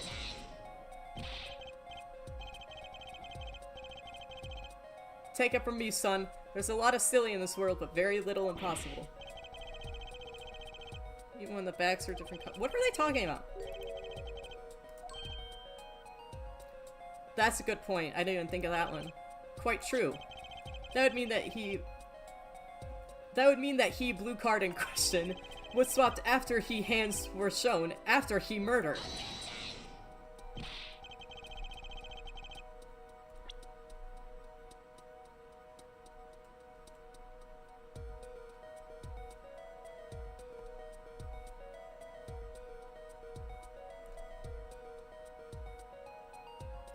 I'm thinking that they're going with Phoenix obviously won, which doesn't give him any motive, but they're like, shit, I want to frame Phoenix. So they made it look like Phoenix lost, which is honestly why he's our prime suspect. Okay, this is going past silly and straight on to crazy. I ask again, what's the point of cheating after the game's over? Who would do that? Who indeed? That's one of the mysteries before us. There's another? Yes, a simple yet decisive question must be asked. Who swapped the red card for a blue card? The game and murder is done. The victim is dead. Only two remain in the room. Alive, that is. The defendant, Phoenix Wright, and our witness, Olga Orly. Okay, so who was it that swapped the red card for a blue? Olga. Why, it must have been Olga Orly who swapped the cards. She was trying to cover up the evidence of... She was trying to cover up evidence of the cheating. That does make some sense. Sorry. But there's a problem with that explanation. Dude, I don't think you did it, but that's kind of what you're going for, and that's weird. The swap card was from the wrong deck. Yes, the blue card was stuck into a red hand. Mixing a card from the wrong deck. And the backs are different colors? Remember that you're talking about Olga Orly. She was the dealer. Do you really think she would make such a novice mistake? Actually, I have trouble imagining you the judge making that mistake. And this is the judge we're talking about. Give it a little more thought, Apollo.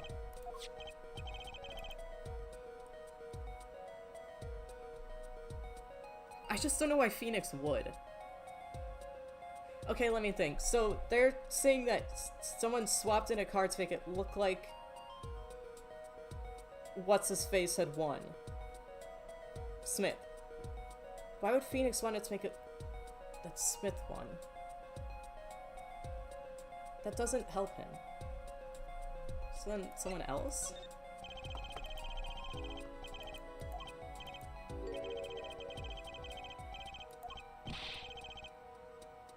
Your Honor, I don't know what I'm suggesting either, but... I don't know. I still think it only makes sense for you to name Miss Orly at this point. I did! She was the one who dealt the cards. I can't believe she'd make the mistake of swapping the wrong color card.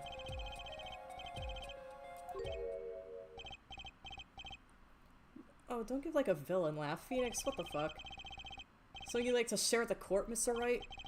Oh, my apologies, Your Honor. I was just thinking how much fun all this is. This is like a villain monologue now, like for real. Fun? How about confusing? I have no idea what the defense is claiming, Your Honor. And we don't either. If the one who swapped the card was the defendant, and it wasn't Miss Orly, then who was it? Yeah, well, that is the question, isn't it? Precisely. Huh? I believe we're about to see this case take a new direction. A new direction? We'll find that indeed after the murder. Someone swapped one of the cards in the victim's hand. And that someone made two critical mistakes. I'm sure you're gonna tell us that the first was swapping the wrong color card. Because the one who did the swap didn't know two colors of cards were being used. Was a victim? Because he's the only one that doesn't work there, so... Unless he's been there before, and I'm not getting the vibe that he has, I feel like that would have come up at some point. Then he'd be the only one that wouldn't know about the color thing. The other mistake was the number on the card.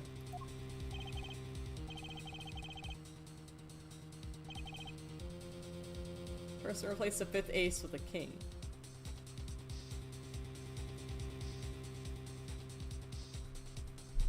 Huh?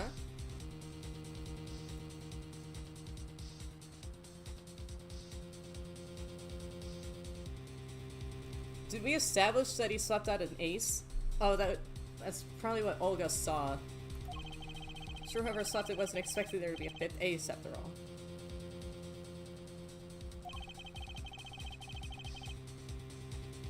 All they knew was that the game had been won with a full house. So they picked up a king from the table and swapped it in? I'm confused! There's one problem. According to our case record, this person doesn't exist! True, not until now. You have to admit the possibility of a 4th person. Though it's more than a possibility. There was someone else there that night at the scene of the crime. I just got Tumblr flashbacks. I think I know where this is going. It's just weird.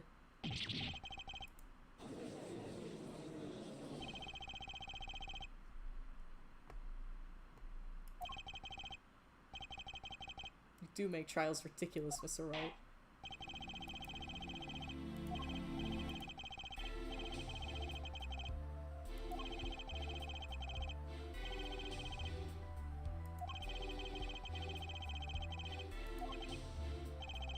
Suppose that is a problem, yes. That he did, withhold this information.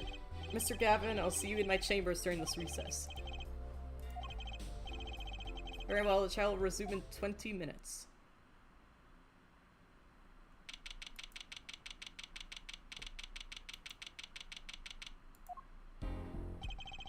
That was quite unexpected, Mr. Wright. To suddenly claim there was another person at the scene of the crime like that.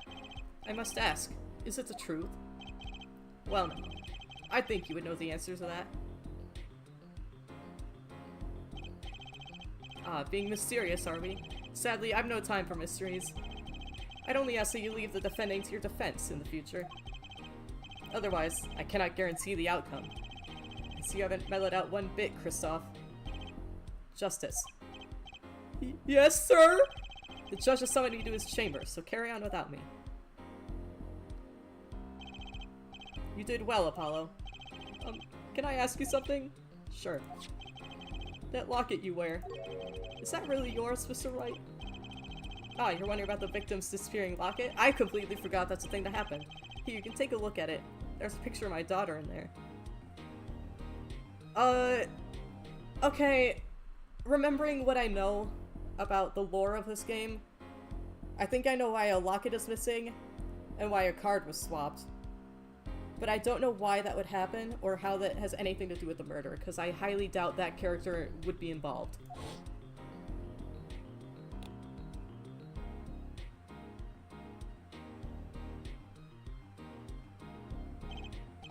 I'm just surprised to hear you had a daughter.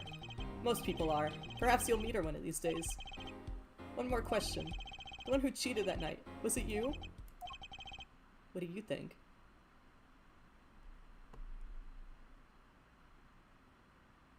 I would like to believe he wouldn't. I don't think he did. You know what happened 7 years ago? What I did? It's not unreasonable for you to think I might cheat. I never, honest! But it is odd that you managed to go undefeated for 7 whole years. Wanna know something? There's only one game where you can be dealt bad cards all night and still win. Poker. What? You see, poker's all about reading your opponent. Oh, that way it's a lot like a court case. Oh, he's just that good at, like, examining witnesses. Poker is like trial law.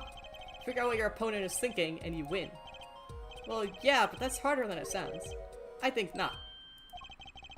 Try as they might to conceal it, everyone reveals their true thoughts in the end. Their body language can become a valuable source of information. Oh yeah, it's like a game mechanic, right? You're kidding! That witness, for instance, Miss Orley. She would touch the back of her neck during certain parts of her testimony. Did you notice? No. Come on, who'd notice that? I'm not paying attention to the sprites like that. Words, habits, touches, it's all information for the reading. That's the secret to winning, Apollo. Someone taught me, and now I pass the secret on to you. Who taught him? But I'm not worthy! There's no way I'll pick up on these signals! No, you can do it. Nah, you'd win. You just don't know it yet. What's he talking about? But you will, soon. Ah, almost forgot. One more thing. About this case, you should know, I haven't told the truth to anyone yet. What? I knew it! I have my reasons, of course. All shall be revealed. And, Apollo, I need you to be there, defending me. I need your power. My power? I had no idea my cords of steel were that special. Am I gonna go one for all? Judging by my hair, I think I'm gonna go one for all. It's time. The real trial begins now. Do your best.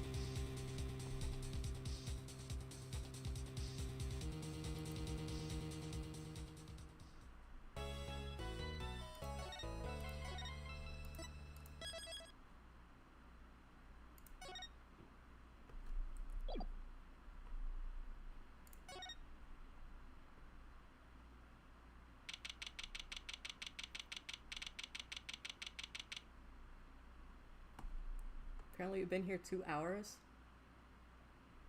Oh, I'm actually faster in real life than in this game. Court will now reconvene. Has our witness, Miss Olga Orley, recovered? Yes, Your Honor. Well, she's regained consciousness. Perhaps we can hear her version of the events again? That's the thing. You see, she's quite fatigued. You're looking a bit fatigued yourself, Mr. Payne. Sadly, fatigue is insufficient grounds for refusing to testify or prosecute. The defense would like to request that Miss Orley take the stand. Very well, the witness will take the stand. Is she, like, asleep or something?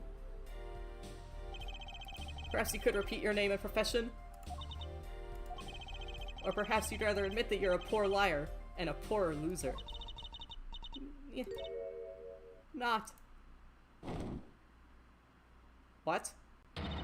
Name's Olga Orley. That's the truth. I'm a pro dealer. People call me Olga Quickfingers Orley. What is happening? Oh. Oh, really? Want to know something else? I'm not really Russian! And my last name sounds like, oh, really? There. That's the truth. I hope you're satisfied. She's kinda hot. Witness, you will tell the court what you were really up to that night. Fine, I'll talk. We had a plan, see? That reminds you that you are currently under oath. Any further fabrications will have serious consequences. Fine. Like I said, I'm a pro. That guy Smith hired me to do what I do best. I was planted at the Borscht Club Bowl several days Borscht Bowl Club, I say that every time, several days prior to the night of the game. As a waitress. So you were in cahoots with the victim. Not that he needed my help. Smith is a well-known poker player in some circles, but winning wasn't the main purpose of this game.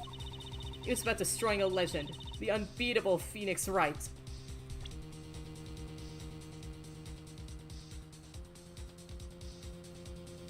Winning isn't the main purpose. It's about destroying Phoenix. So they wanted to make it look like Phoenix cheeks. The plan was simple. Elegant, really. You see, we set up a trap of sorts. I was to plant a card in Wright's pocket beforehand, and then deal 5 aces during one of their games. When their hands were revealed, Smith would call him out and search Wright. He would then pull— God, I wish I were Smith right now. He would then pull out the planted card, and the trap was snapped shut. You swap the cards.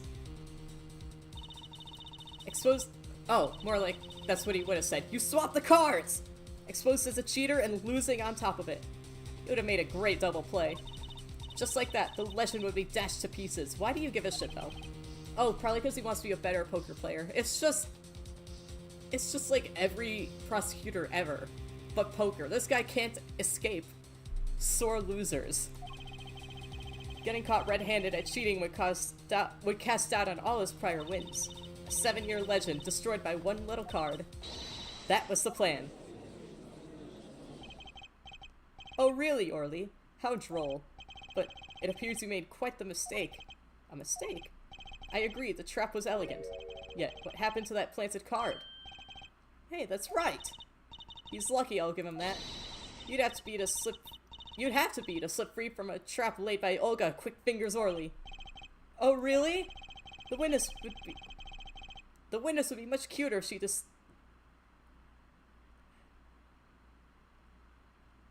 The witness would be much cuter if she dispensed with the evil mastermind shtick. Does dispense work in this context? Also, what has her being cute have to do with anything? Cute? Who wants to be cute? I'm not cute. I'm bad. You hear me? Bad. She is a bad bitch. I was literally gonna say she kinda bad though, but I missed my shot. When you're through being bad, perhaps you could testify to the court? Tell us about this trap, and how it was sprung.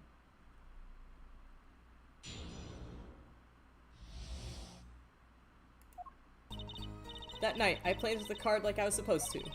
And Wright lost the last hand, just like he was supposed to. Then Smith searched him. But the planted card was gone. The trap failed. The next moment, Wright picked up a bottle and swung it. It wasn't me who hit Smith. It was that no-good cheating defendant.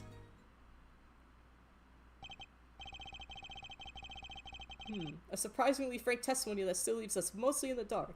Why did she still call him a cheater if we just established that he didn't cheat, they cheated for him? The trap was perfect, I tell you, perfect! If that rotten cheater hadn't messed it up. Look who's talking! Well, the testimony, for what it's worth, is all yours, Mr. Justice. With witnesses like her, who needs criminals? And with defendants like Mr. Wright, who needs prosecutors? What?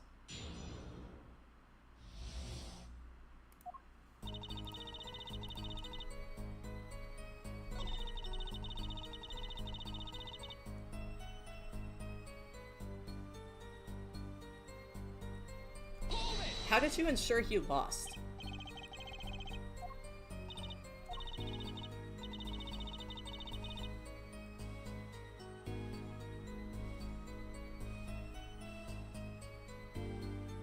Oh! She gave him like 3 aces. I think the lucky/unlucky part was that Phoenix already had 2 aces on him, so he was like, shit, that's a 5th one?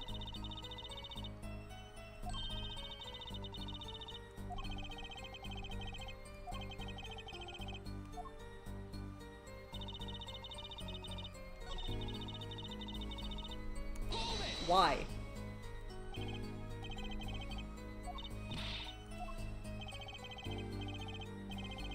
You searched Mr. Wright, thoroughly, god I wish that were me, and found nothing?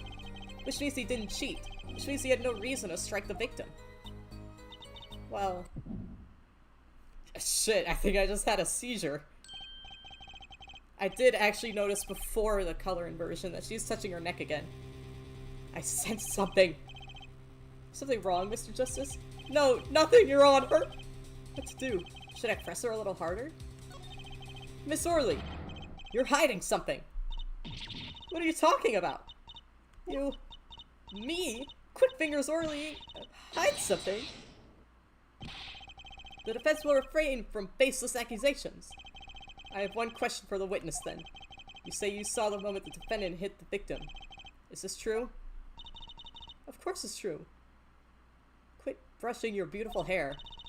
I did see it, honest! I saw it when Wright hit him. With my own eyes, I saw it! What's this weird vibe I'm getting? Yeah, I know.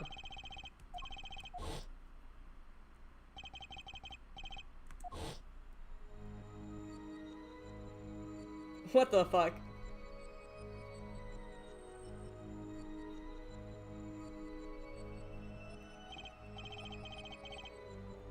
Whoa! What is going on? This is funny. This is cool. The sensation is coming into focus! I'm seeing something with my eyes! There That Twitch stream, it's so clear!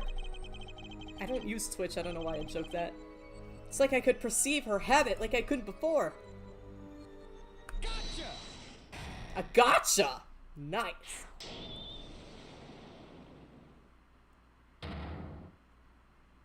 That's cool. Miss Orley, perhaps you were unaware of this yourself. Unaware of what? Whenever you get to a certain part of your testimony, you touch the back of your neck with your left hand. My neck? So what? What indeed, Justice? I hadn't noticed anything of the sort. When she says that part of the testimony, she's subconsciously recalling something. Her body reacts to the memory, and she touches her neck. I'm sure of it! Memory? Does someone care to explain what he's babbling about? I want to joke about him never hearing of a memory before, but I can't even think of something remotely funny because it's just that stupid. This is highly unusual. Well, let's ask the defense. You claim the witness is remembering something. Maybe you have evidence of this memory to show us?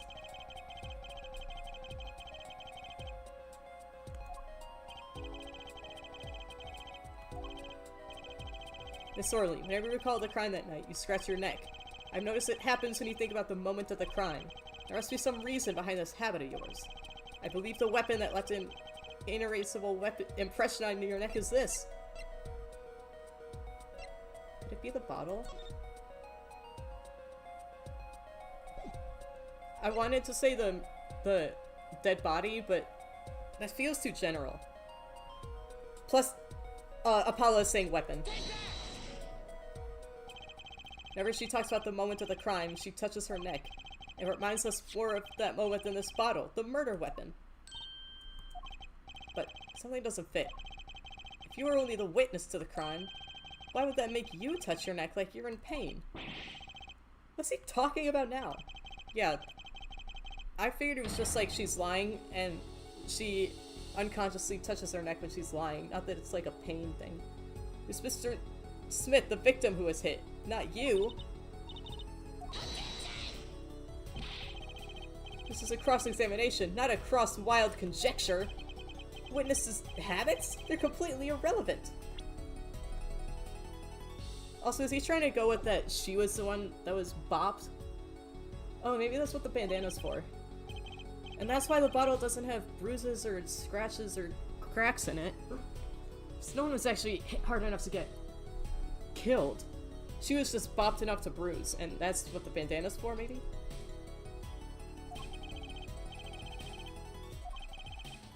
I'm getting tired of reading, like, my throat is getting tired. I'll explain later, just trust me. That's our only chance to break her.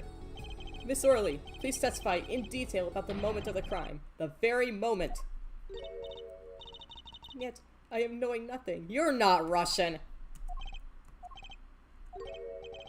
We know you're not Russian.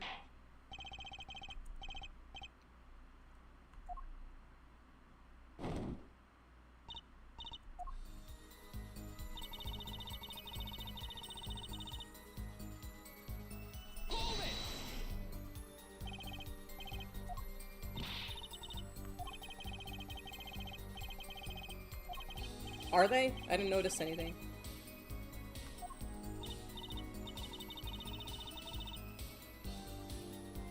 Must have been stunned by the weight of his crime, she said, scratching her neck. He sat in a daze at that table until the cops came. No, he didn't.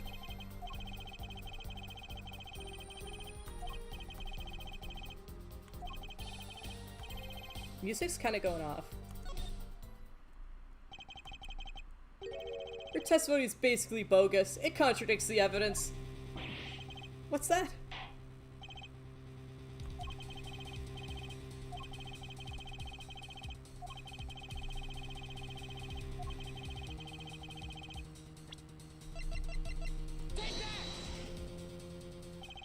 Miss Orley, we have a record here that clearly contradicts what you said. It states that the police were alerted by a report from the defendant. And we know that the defendant left the room, climbed the stairs, and made that phone call from the first floor of the Borscht Bowl Club. So, explain how you kept your eyes on the defendant when he left the room entirely. It is a lobster. Is she viciously selfieing over this? That's funny. The man who picked up a bottle and swung it that night wasn't the defendant.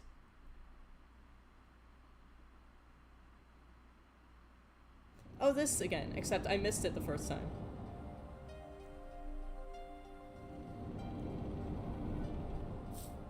This is some banger animation.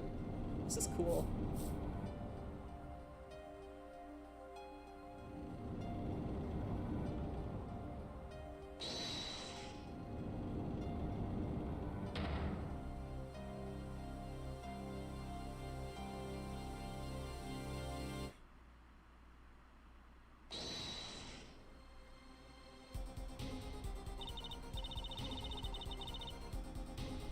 Oh, I think I just put it all together.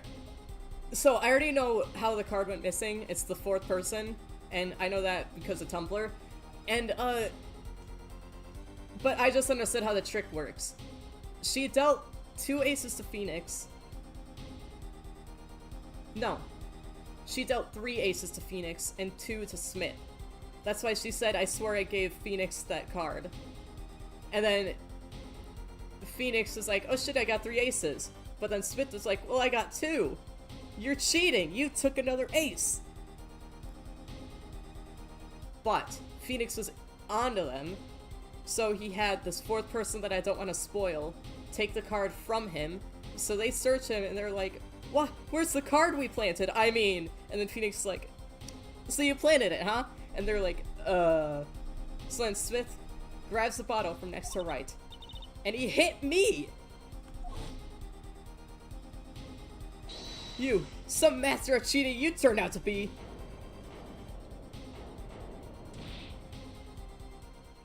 Well, that's rude. When I came to, the victim was already dead, is that it? That's why I couldn't reveal who I really was. If it came out that I was in league with Smith, I'd be a suspect for sure. Well, where does this leave us? Madness. This is madness. I'm dreaming. It must have been me who was hit with a bottle, and I'm imagining all of this. It appears our prosecution is at his wit's end, and frankly, I can't blame him. Mr. Gavin, what do you think about this turn of events? Mr. Gavin, sir? I believe that, as a defense in this case, we are compelled to call Miss Orley a big fat liar. What? 3 were in that room the night of the murder. The defendant, victim, and her. And she is a motive. Motive? Her plot foiled, the witness got into an argument with her client, Mr. Smith. And the denouement...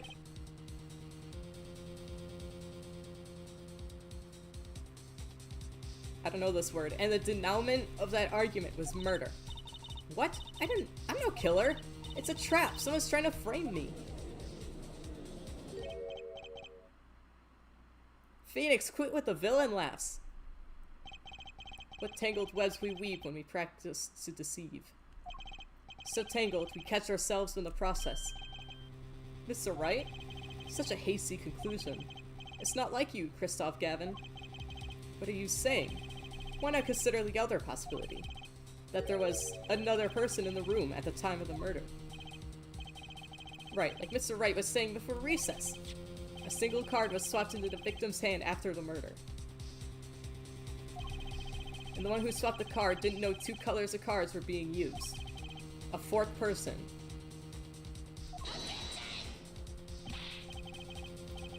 This theory again. Your 4th person doesn't exist! Indeed. That's why I decided to bring this case to court. Here, where there's no escape and no chance for deception. A perfect place to catch the real criminal. A real criminal? And we're in luck. A clue to the real criminal's identity. And we're in luck. A clue to the real criminal's identity was kindly provided for us. And right at the beginning of the trial, no less.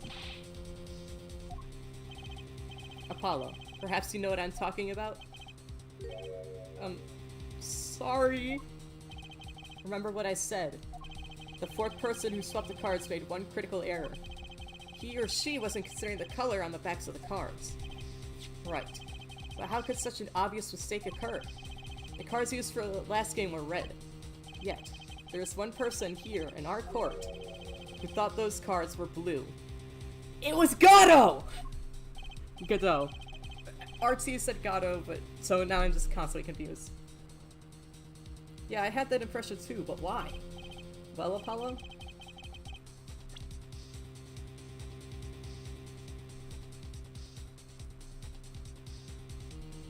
One person in our court who thought those cars were blue. It was me! I thought they were gonna be blue. It's not me, I swear! Who's this fourth person? I don't always get put on the spot like this! Let's hear what the defense has to say. Who was it? Who thought the cars used in the final game were blue?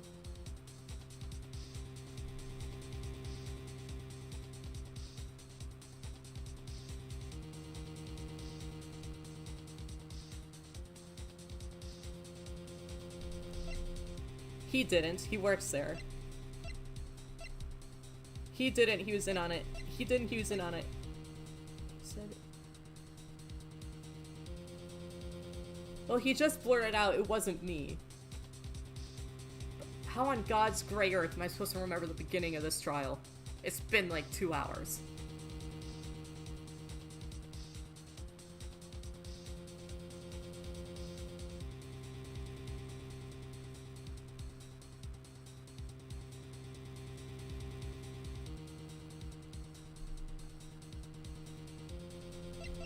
Was it Crystaahll? It's either Crystaahll or Payne.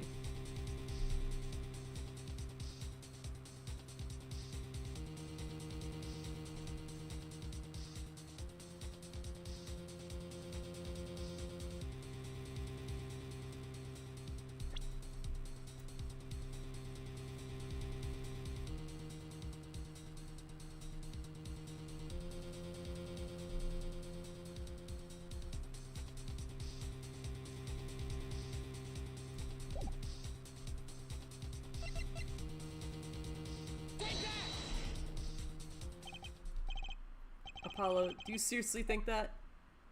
Dude, I don't know what I think. I think I'm seriously confused. I'm seriously sorry. That didn't go well. Well, it can't be helped. I almost missed it myself. But it doesn't do anyone any good to turn their eyes away from the truth.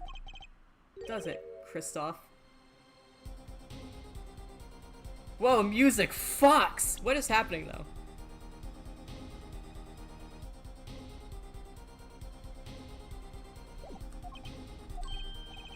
Mr. Gavin? You don't mean...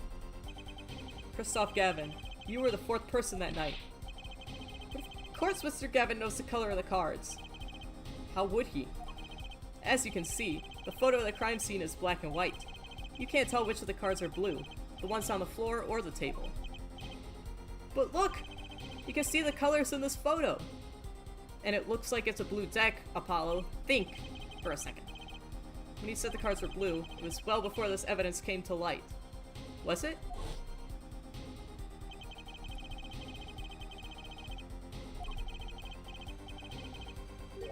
Oh my god, here's a weird poem! Oh, shit.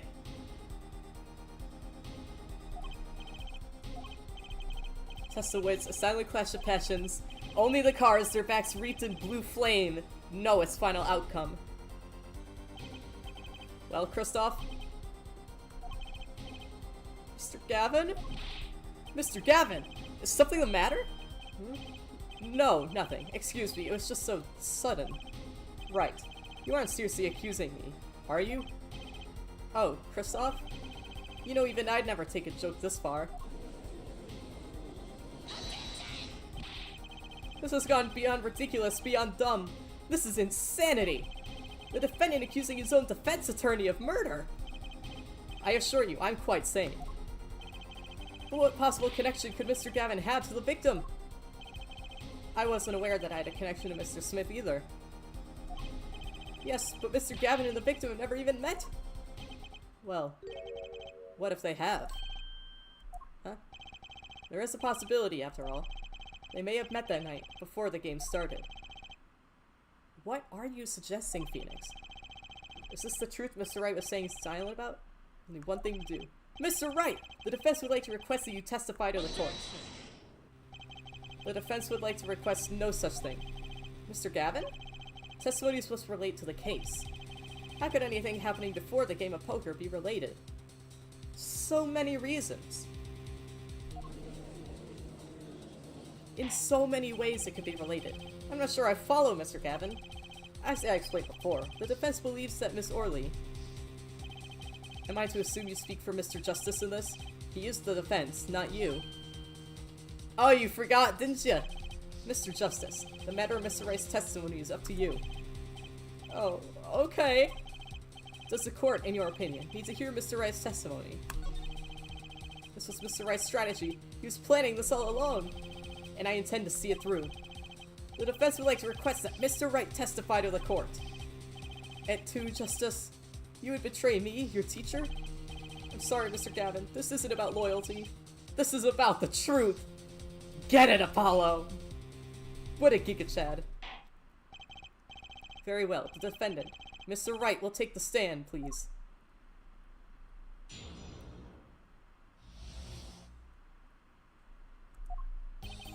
That evening, Crystaahhl and I had dinner. We sat at the table in this photograph. Shoddy Smith walked in 5 minutes after Crystaahhl left.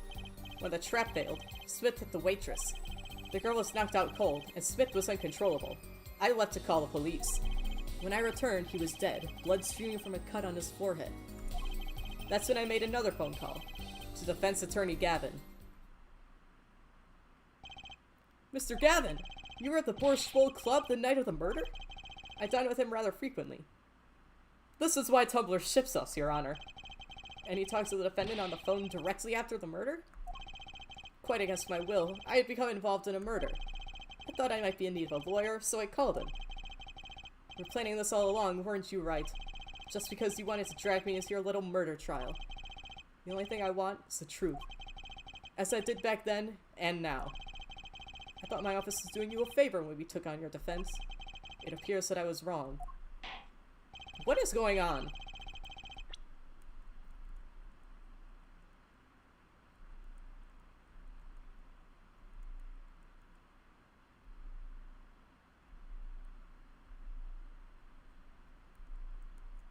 Planning what all along?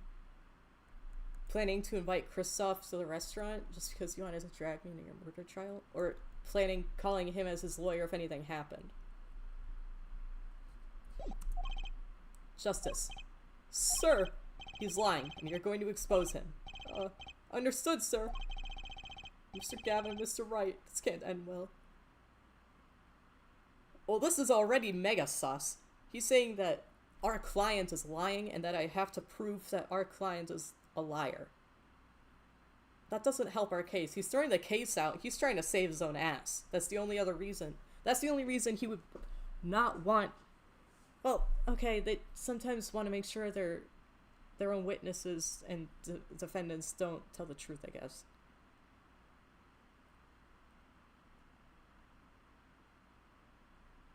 But it's still that if I try to prove that Phoenix was the only conscious person in the room at the time, Phoenix is the killer. So this dude is kind of saying, hey, throw the case. I don't want anyone looking at me. Why can't I have a normal trial? Yeah, it's your first one and you're already just completely in over your head. As am I. This is my first trial and I'm completely in over my head.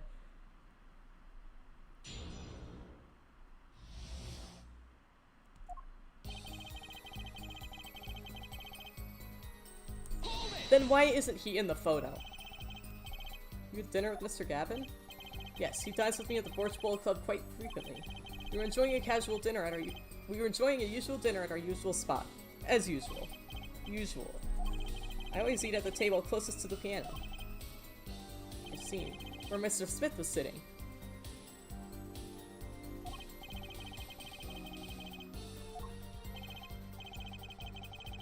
I reminisce my meal with Crystaahll. We dined for 2 hours and Crystaahll left. After that,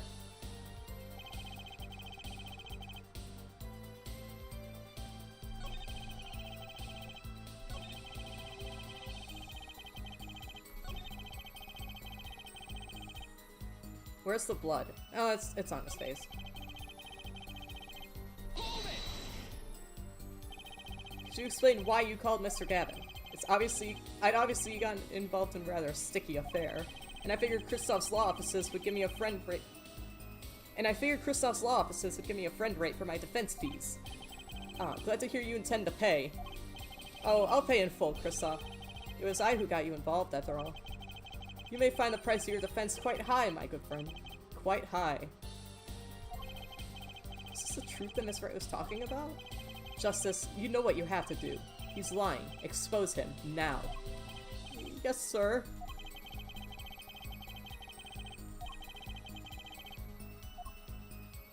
Apollo wants to believe Phoenix, too.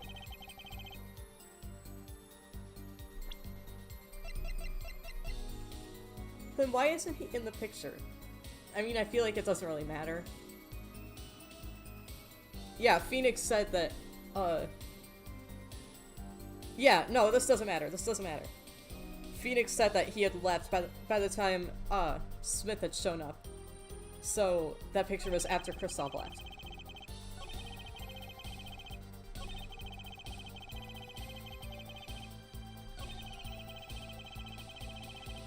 Oh, wait. So the only people in the room were Smith and an unconscious person. When he returned, the victim was already dead, yes. I'll admit, I was a little startled when I walked in. A little? He was bleeding from his forehead, after all. So I'd be startled too if I walked in on a scene like that. Wait a minute.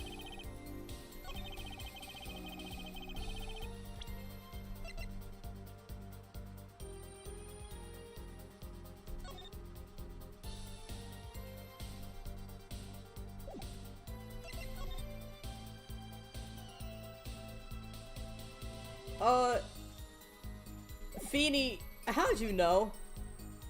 He's wearing a hat. Objection! Mr. Wright, if I may. Yes? Take a look at this photograph of the crime scene. See the victim here? He's wearing a hat. I wouldn't think you could see blood on his forehead. Good point.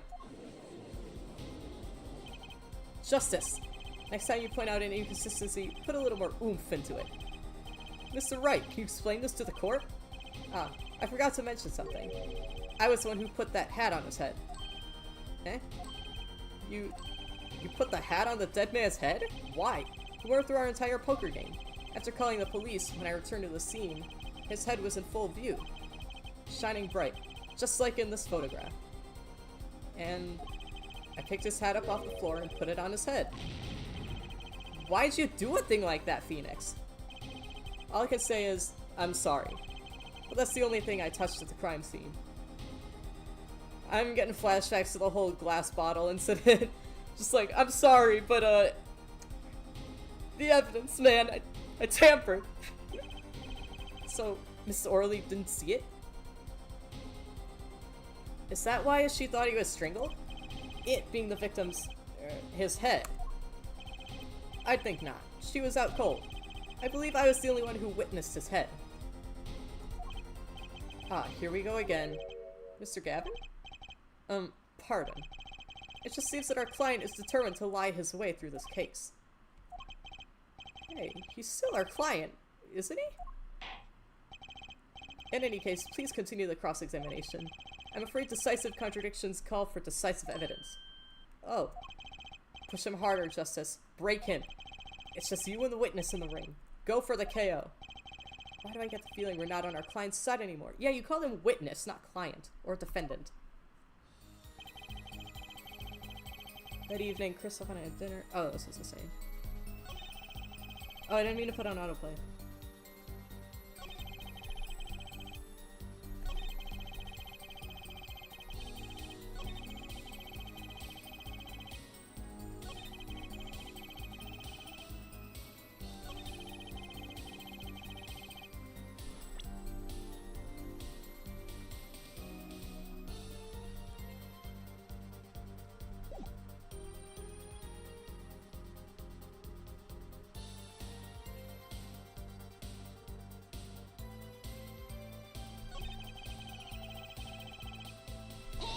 Wait, shit. Wrong button.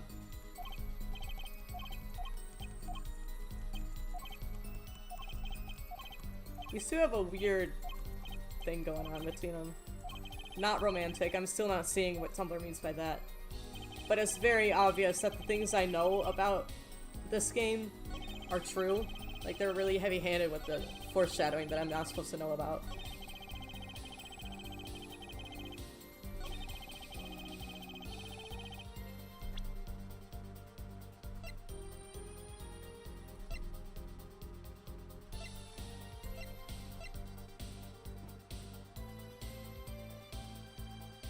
Oh wait, why are your prints on it then? And also, I mean, I was gonna press there's no blood on the bottle, but I think if you bop someone on the head, it takes a sec for the blood to actually get there. So if it's a quick, sharp bop, then it'll be gone by the time the blood actually gets through. But yeah, why are your prints on it then?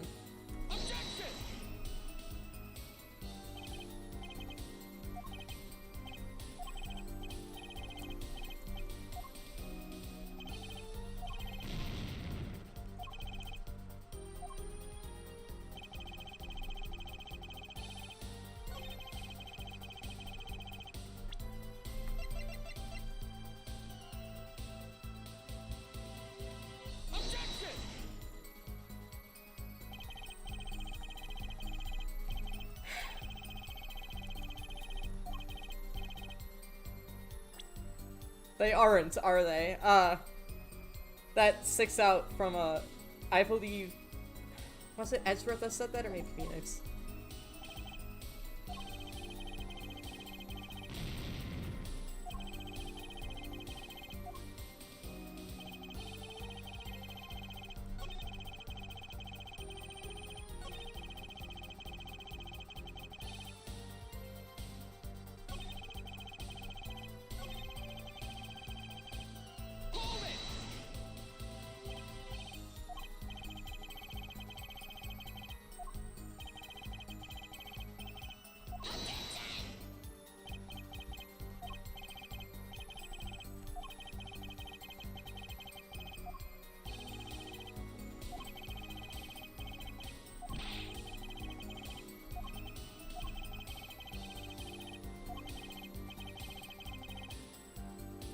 I somehow found it.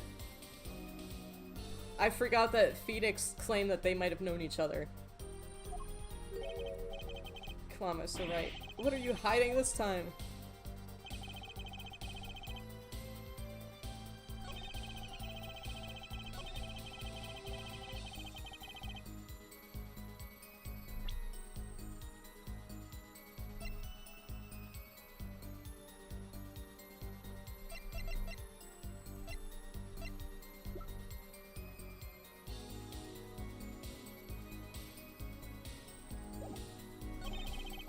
Dude, I have no idea.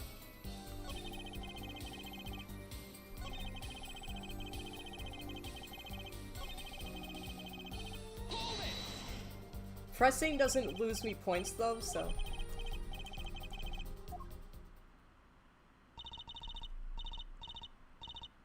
This changed.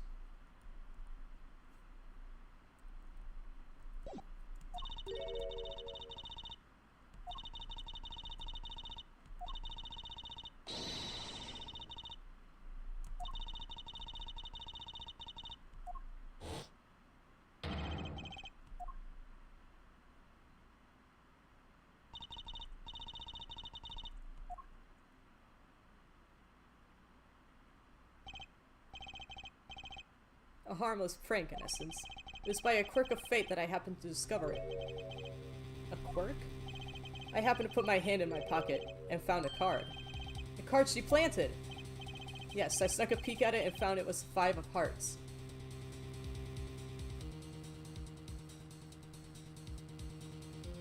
What?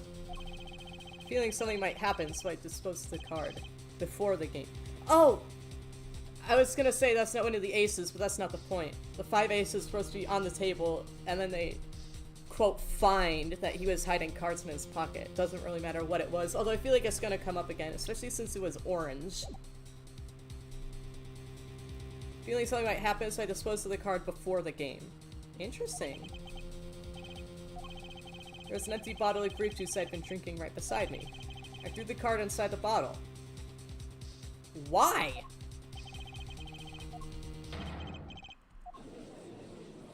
Why did you put it there? I rolled it up and shoved it in. The colored glass makes it hard to see. Okay, that makes a lot more sense. I was gonna say they didn't see that, but... Yeah. Battle wisp between the deceiver and would be deceived. Sounds like terrific drama.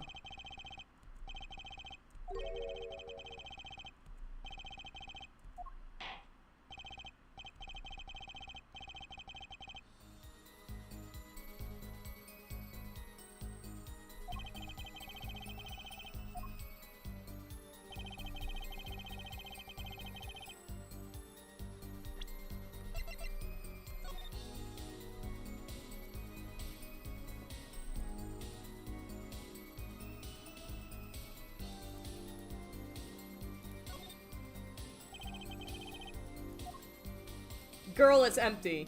Although I feel somehow I feel like I've seen this before. Why am I getting weird memories that it's like under the label? But I've never seen this case. Maybe there's like a meme about it on Tumblr, I don't know. Objection! Mr. Wright, if I may. Yes? I've examined the bottle and I don't see any card in here. Huh? No? Surely, isn't all you have to say for yourself? I can't say that I know what happened to the card. I did put it in that bottle, however. Perhaps a fifth person came and took it out. Oh, and a sixth person could have helped! Mr. Gavin, Mr. Wright is your client. My apologies, Your Honor. I won't have you disparaging our investigation either. We looked inside that bottle. There is nothing. So what's going on? A second bottle? Is Mr. Wright hoodwinking us again? Or did the card just disappear? I believe that's enough of that. Mr. Gavin? This witness's testimony is more like a travesty. It's riddled with lies. I'm beginning to see how you came to lose your attorney's badge 7 years ago. Well, you certainly have a unique way of treating your clients, Crystaahll. I never knew. I believe it was you who threw the first stone. Would you two shut up? If you intend to ever tell the truth about this case, it's now or never, Mr. Wright. Don't be misled. I haven't told a single lie here. What? When I noticed a trap, I put the card in the bottle to dispose of it. When I put the hat on the victim's head, let's just say I had a reason for doing that as well. That reason is right here.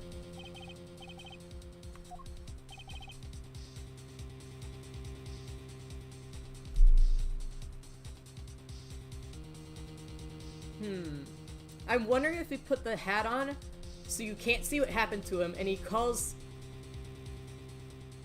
Oh shit! Okay, my theory. He puts the hat on so you can't see how he died.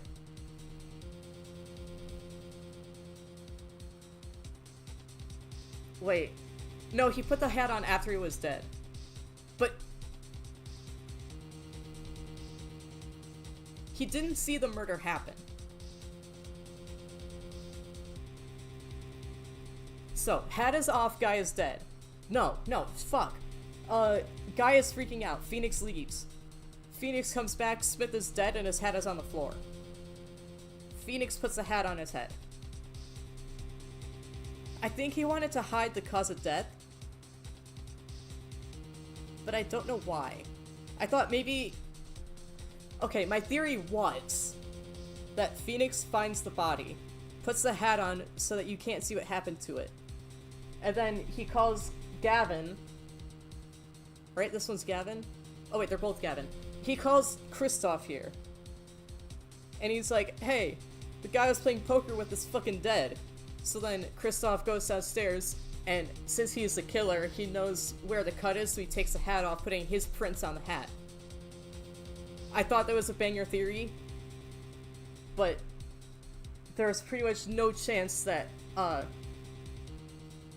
Crystaahll was the one... I don't see any way that Crystaahll ever touched the hat, because it was still... It was knocked to the floor when Phoenix got there. Phoenix was the only one that touched it.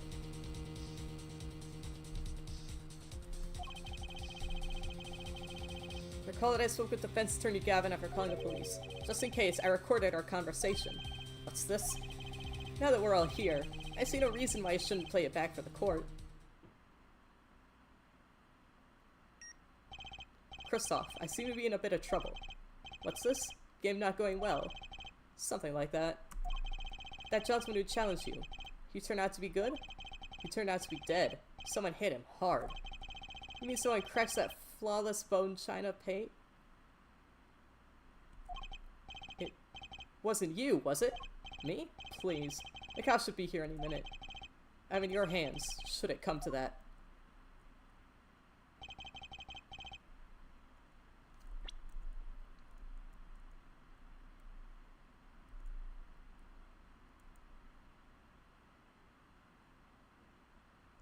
Google time. I think I see what we're... I'm pretty damn certain I know where this is going, but I still just want to look it up. Just to... I'm curious.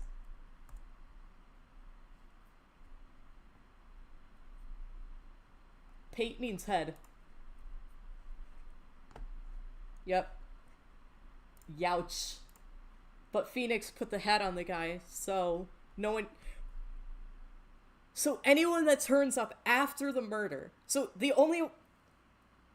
So right after the murder, Phoenix gets in there, and he puts the hat on. So, no one could see from a distance how the guy died, unless they were there before Phoenix. But the only one before Phoenix was a killer, so the only way Crystaahll knows that it was his head that got bopped is if he did it. Because everyone else that comes after Phoenix, who again is the first guy to get there after the murder. So anyone before Phoenix is a killer. Anyone from Phoenix onward that walks in and sees the body would not know that they were bopped in the head. But Crystaahll knew. So he must have come before Phoenix, but as I just said, anyone that came before Phoenix is a killer. So yeah, it's Crystaahll. Genius! Phoenix, you totally set this guy up! Kind of porcelain, very smooth and shiny. And not plate, but pate. It did actually slip me up a bit. I was like... I believe he was referring to a certain gentleman's balding forehead. The court appreciates the defendant's discretion in not indicating my forehead. Wait a second. Something's not right about that phone call! So after Mr. Gavin ate dinner with you, he left the Borscht Bowl Club. Most certainly. Then how did he know? When did he see this bone china pate? Oh, that's right! Yes. That was when I began to see my good friend in a different light. Oh, music! Fucks! Troubled, I returned to the crime scene. When I spotted Mr. Smith's head again, I realized exactly what was wrong. Well, Mr. Gavin, the stage has been set. Perhaps you would like to explain this to the court. Exactly how did you come by your privileged knowledge of the victim's head? So, this is your reason. The reason why you put the victim's hat back on. Your point, Mr. Gavin? It's come down to this, has it? Phoenix, right? Order! I will have order! Mr. Payne! Yes, Your Honor? I believe this court has been left with no other choice. Are you prepared to hear defense attorney Gavin's testimony? Well, as the prosecutor, Very well. We'll break for 10 minutes. After which Mr. Gavin will take the stand for a cross-examination. Are we all clear on that? Crystal clear, Your Honor. Very well. This will be the final recess for the day.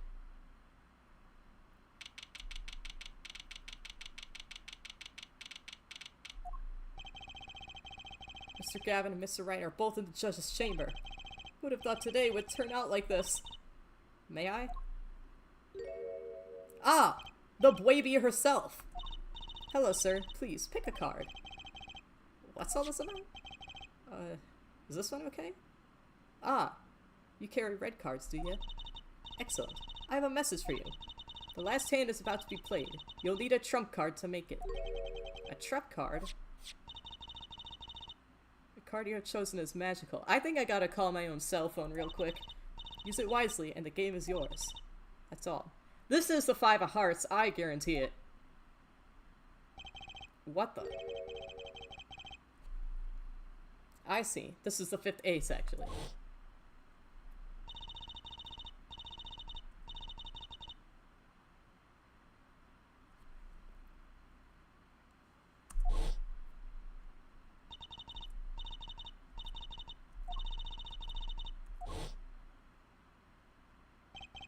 Oh, and obviously there's blood on it, by the way. I'm not Godot. Plot twist, it's ketchup. Speaking of Godot. You have your trump card. Now it's up to you to cut the deck and draw the truth. My father's fate is in your hands. I know you can do it.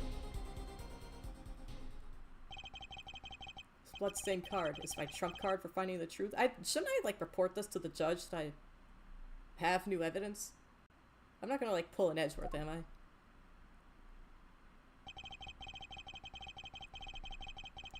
I fell deep into thought as my mind raced to understand what this all meant. That girl. I'd seen her recently, but where? Wow. I fucking wonder. That's when I made the connection.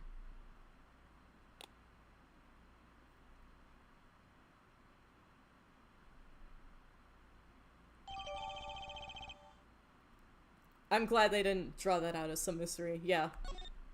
I mean, again, I've been spoiled. I know exactly what his daughter looks like, so I recognize her instantly.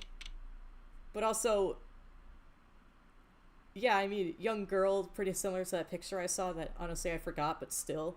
And she referred to her father and that her father's in trouble. Yeah, no shit. Court will now reconvene. Defense Attorney Crystaahll Gavin, will you please take the stand? Now then, if you would, Mr. Payne. Yes, Your Honor. Will Mr. Witness state his name and occupation? This is far necessary, Your Honor.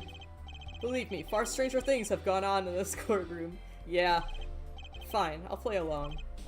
First, there's one thing we need to have made clear. We need to have made clear. How did you know about the secret beneath the victim's hat? By secret, I'm guessing he means the fact that Mr. Smith was bald. Forgive my curiosity. What is it about this fellow's head? Your Honor seems to have an inordinate interest in it. Objection!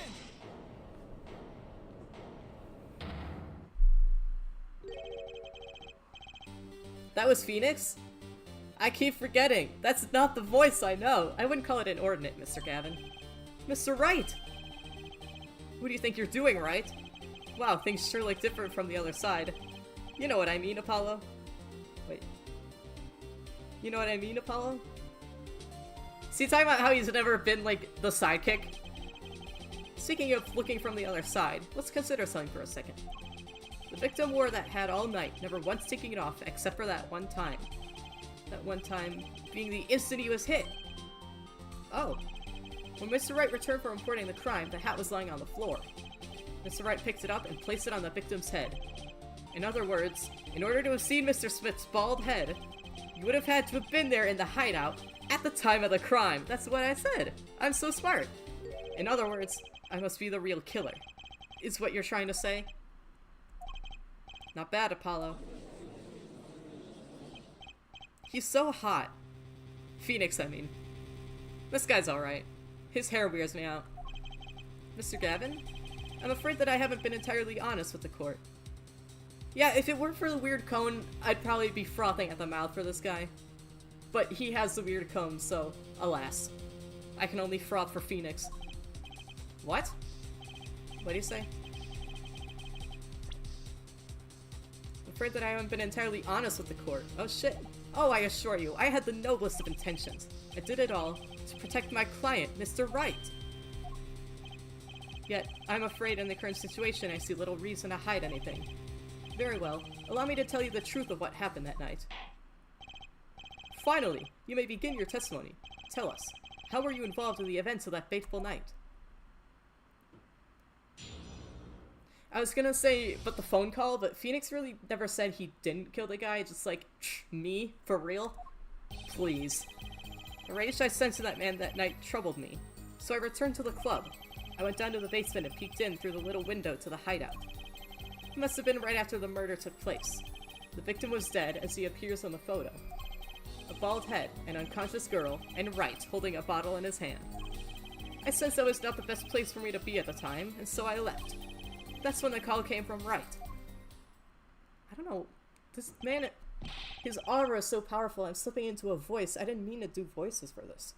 So, you witnessed the murder? For better or worse, I missed the actual moment of the deed. Mr. Gavin, may I remind you that you are on Mr. Wright's defense team.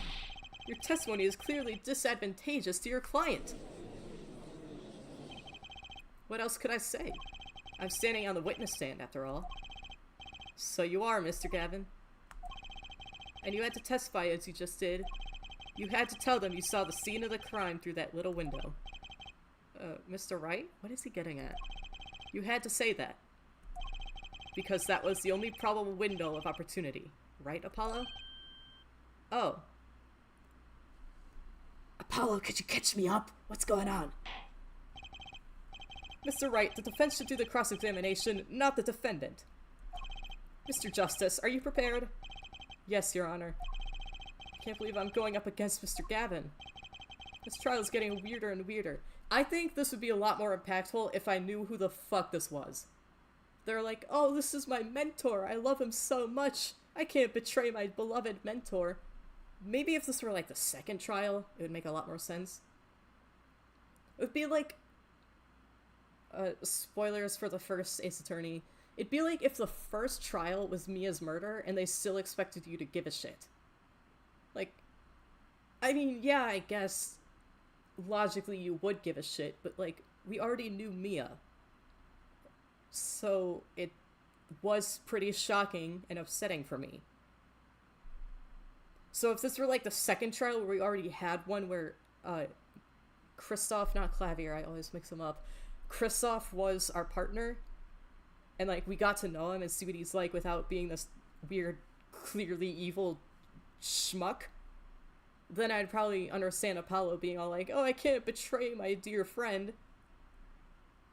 But since this is pretty much the first time I've ever seen this guy, I really don't care about the fact that he's apparently a bad guy.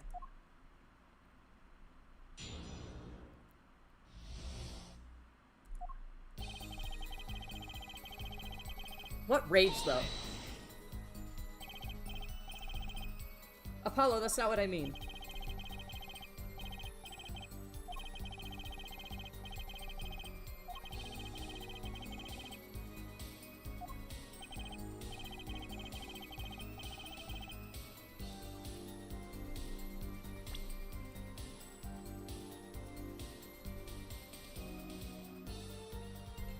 You knew the true nature of your client's job? Yeah, I mean, it sounds like Phoenix's job isn't illegal or a secret. Makes sense that he'd know. They were friends, after all. Worried for my friend, I returned to the club. You see, I fear this Mr. Smith might be someone coming to settle an old score.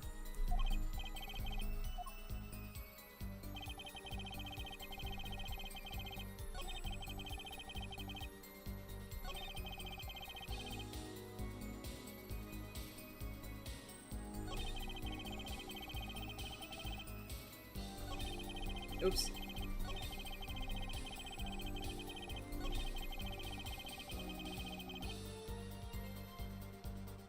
You didn't think to, like, ask Phoenix, hey, what the fuck? Editor, insert that... Actually, first, I don't know if I'm ever gonna edit this, and second, don't insert a castle clip that has nothing to do with anything. Actually, no, it's perfect. Editor, insert that clip from the one castle episode with the brothers in the house with all the beads and shit. Wouldn't it have been better to wait for the police to arrive? Remember though, by that time I was already Wright's defense attorney. It wouldn't do for me to become part of the investigation. Makes sense. Or does it? I'm confused.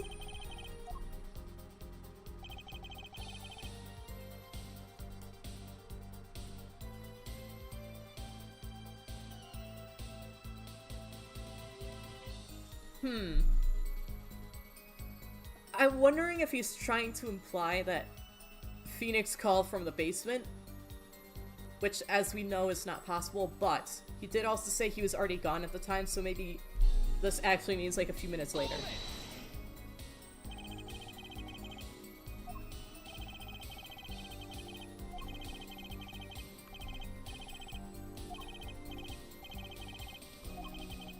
So kind of you.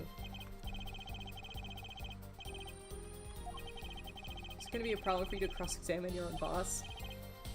I'm fine! Who was it that taught me never to pull punches in cross-examination? It was you, Mr. Gavin! I learned it from watching you!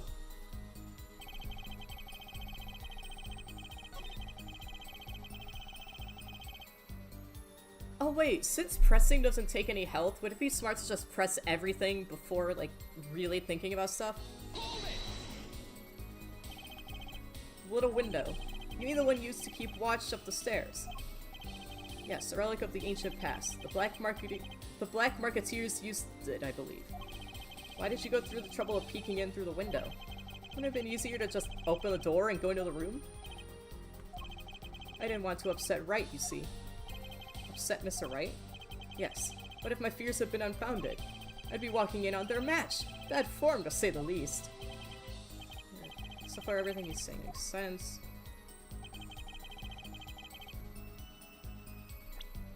After the murder.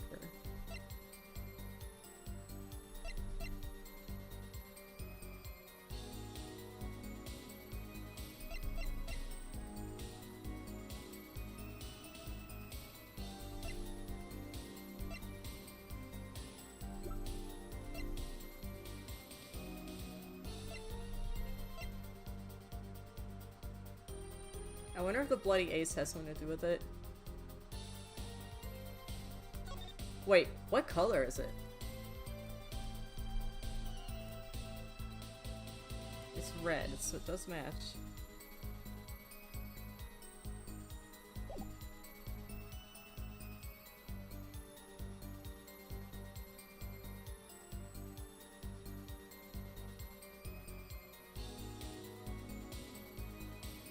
After the murder.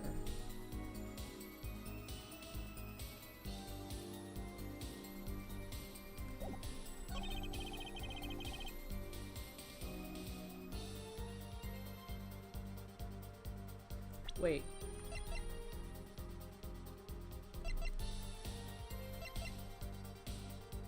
But he's wearing a hat in the photo.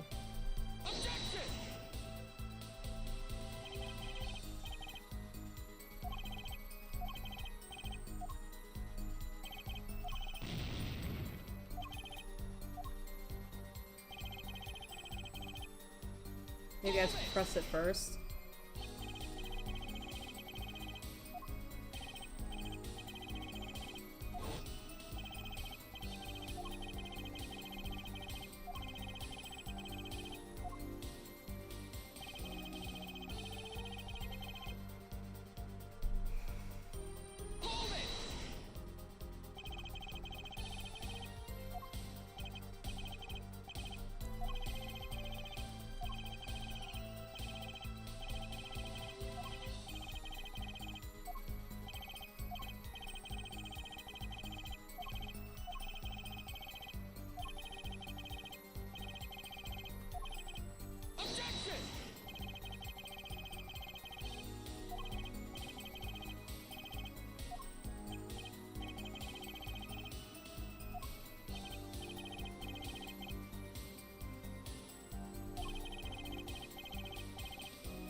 Glad to see you agree, Mr. Gavin. I completely forgot that Phoenix said there were 4 people.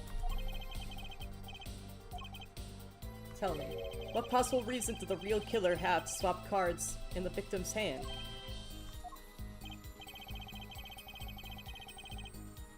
So you can show us the reason why such a thing would be necessary?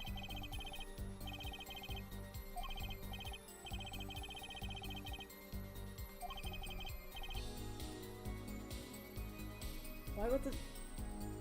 Well, I know what they're getting at. The answer here is the 5th ace, but I can't figure out why they would have needed to take it before the cops arrived.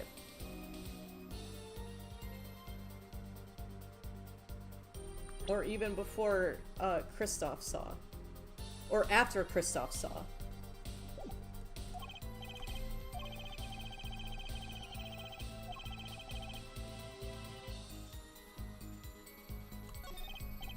Probably because it's bloody, but I still don't understand.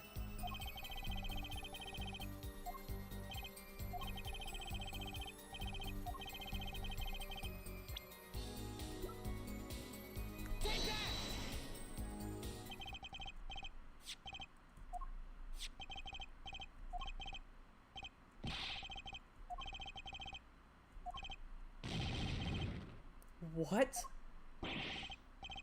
Why wasn't I told about this? We should have told Payne. Could this be the missing 5th ace? I don't understand why Crystaahll's so upset. What are you doing with that card? Well, that's the thing.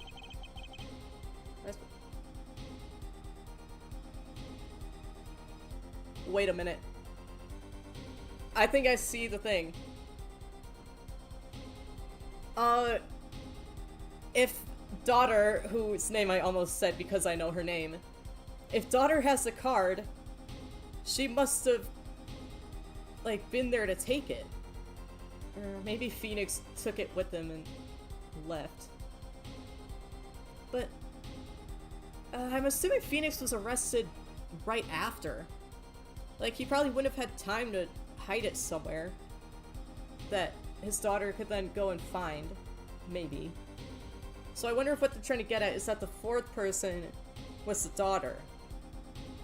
And she had it because that's proof that she was actually there.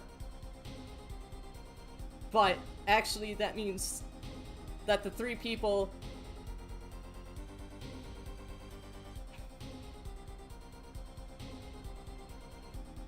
No, wait, but Phoenix just explained that the 4th person is the killer. It's a fishy card from some fishy girl. Yeah, why is Mr. Gavin so upset? I was just thinking that.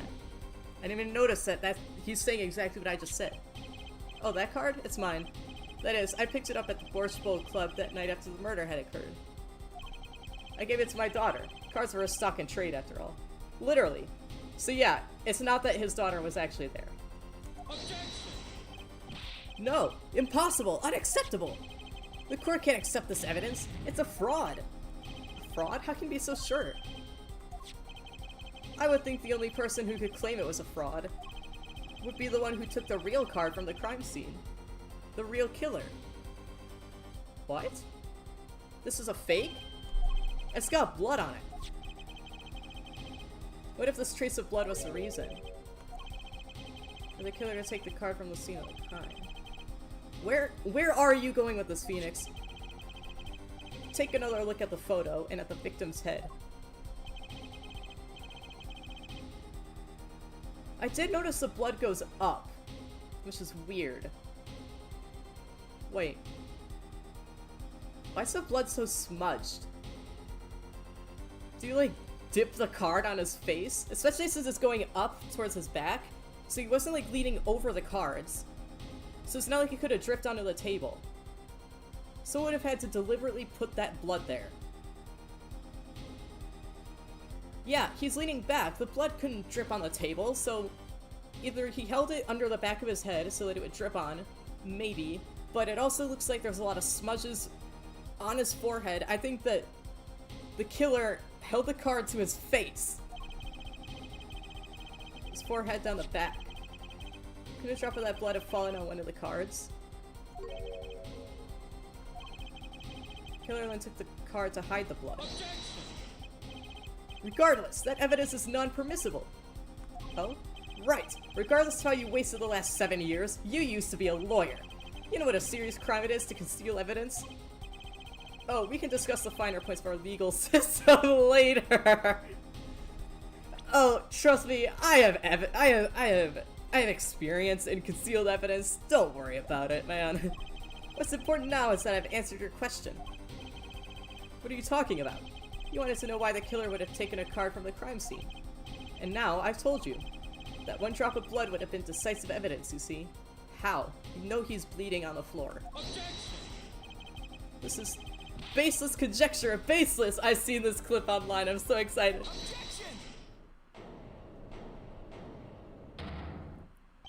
Oh, I assure you, it's quite based! What? It's amazing, really. How a single drop of blood on a single card can lead us to the truth. It's quite simple. Well, Apollo? Yes? Try picturing the scene of the crime. In your head. Ooh! Fancy DS 3D graphics! And it's as blocky as a DS as well! I love the DS, I'm just teasing. The murder took place in the hideout. The body of the luckless victim was found at the poker table. And, before the killer swapped a card out, there was a single card with a drop of blood on it in the victim's hand. Given this, there is one decisive problem with the scene. Well, what is it? Let's keep it simple, shall we? Given that there is a drop of blood on a card, whose position in this diagram doesn't fit? The victims, the killers, the witnesses? The second witnesses, whose position doesn't fit with the bloody card.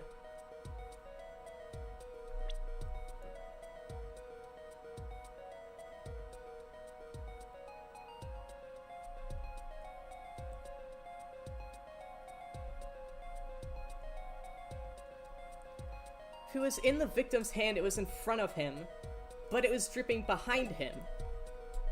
So, the positioning of the victim doesn't make sense because it's dripping behind him, but the blood is in front of him, so something changed there.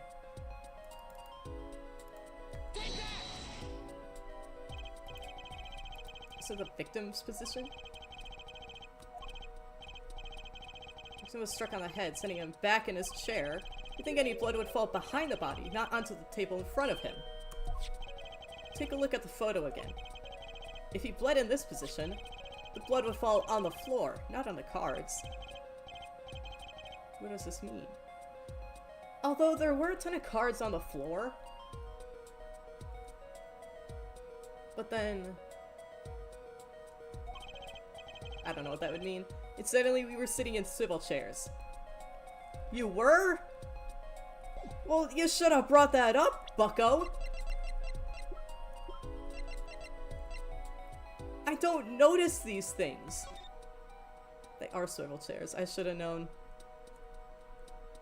I didn't even think of that. In my defense, it never came up. I didn't think I'd have to think of that. Swivel chairs? Oh man. Apollo, try turning the chair around. What? Me? How? Yoink! Whoa. Chair's facing the other way? So he was looking at someone behind him. It would have to be. If he was looking at someone behind him, he wasn't facing Phoenix. Unless Phoenix walked around to the other side. So you have to assume that at the time of the murder, the victim's chair was facing away from the table.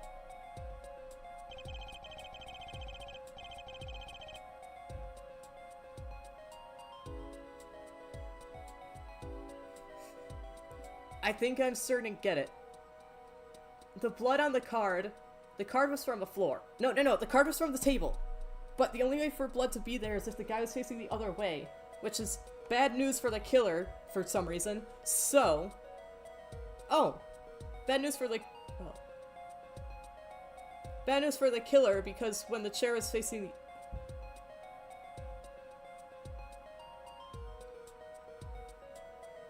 The killer wanted the chair facing forward, so towards right, so that it looks like right killed him. But if he's facing that way, then the blood on the card on the table doesn't make sense. So that card would then imply that someone else was there and someone else was the killer. And the killer was like, shit, I don't want that. That contradicts my planting of the concepts that Phoenix is a killer, so I better hide this card. Oh, but then how did Phoenix get his hands on it? When I came back to the room, the body was facing as seen in this photo. That would mean the killer turned the chair back around. Let's take the next step. Look at the diagram once more. We know now the victim was facing away from the table at the time of the murder. But this creates another significant contradiction. Again, let's test your reasoning skills again, shall we? Apollo, whose location on this diagram contradicts our new understanding of the crime?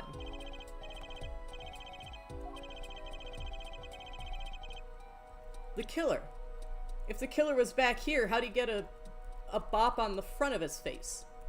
Oh, come on. Oh, that's weird. I thought it would follow my mouse. That's funky. The victim was struck from the front, correct? Indeed. Well, wouldn't it be hard for the killer to hit him from the front? Sitting where his indicator currently is. I would think it'd be quite hard, yes. Yes, but what you're saying makes no sense. Why would the victim suddenly turn to face the wall in the middle of a game? I believe a sufficient reason will soon come to light. What? There's something in this diagram that makes far less sense, actually. Look again at the diagram. Apollo, if the victim was struck while he was sitting as shown here, where would his assailant be standing? Oh, in the cabinet.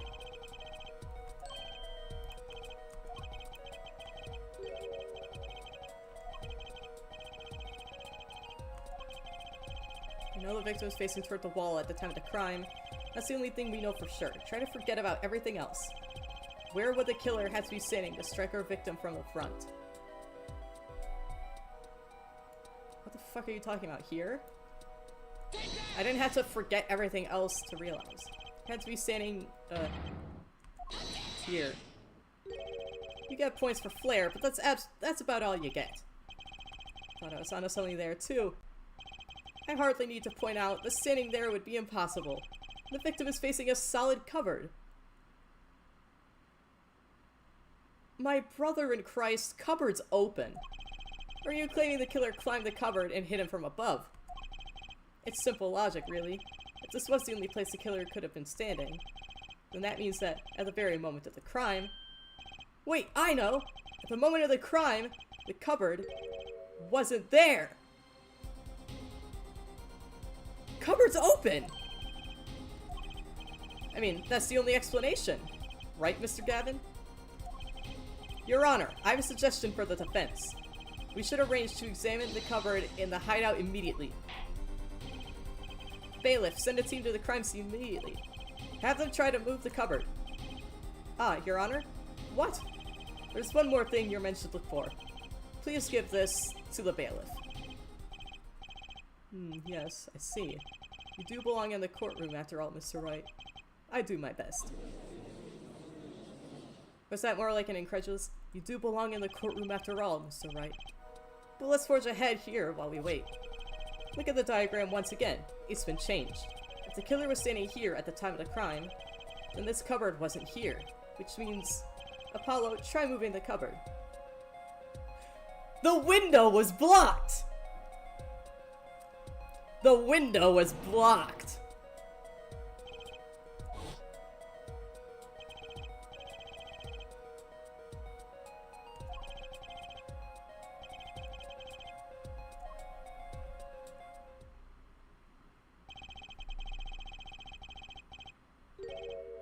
Oh my! What's this? Wow, Phoenix is so into this whole, like, destroy Crystaahll. I keep wanting to say Clavier. Crystaahll. Oh my! What's this? Look at the diagram of the crime scene once more. It appears we found yet another contradiction. What I believe to be the final contradiction, in fact. I get to do my fun, smug asshole voice. Huh? Oh, dang! Notice something, Apollo? Our line of deduction is rapidly approaching its logical conclusion. Now then, Mr. Justice, please point to the new contradicting indicator.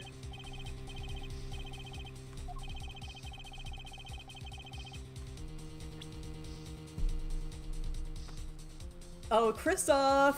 How'd you see it if the window was blocked? About this cupboard. Are we all okay with assuming it was moved? Sure, why not? Well, if it was, something really doesn't fit. The cupboard would completely cover up the window to the stairs. That's right, someone standing outside wouldn't be able to see in. Someone like Mr. Gavin. Music's popping off again.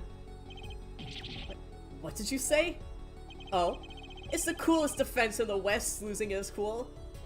Are we in the West? I see. Don't expect me to play along with your little game, right? It's only a game until someone gets killed, Mr. Gavin. And someone was, while the window to that room was blocked by a cupboard.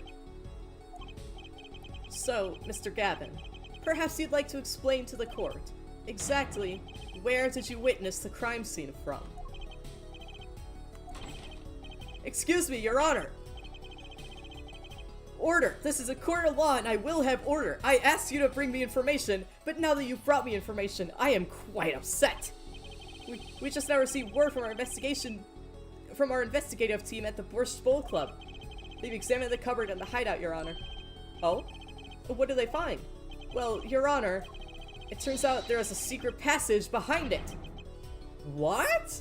Well, yeah, because it was a black market area, so of course there are secret ways to evade cops. Ah, yes. I believe I mentioned something of the sort before. This is one of the tricks to the room many of our regulars know about. I do remember him saying something about that, now that he mentions it. Oh, you know who else is a regular? Not Clavier, Crystaahll! A secret passage is a handy thing to have when you're engaged in illegal goings-on. Never know when you might need to duck away from the eyes of the law. So the room has a secret passage. Where does it go? The other side connects to the restaurant above. The underworld bosses could get away from the cops and enjoy a cold bowl of borscht, no doubt. Just like our killer.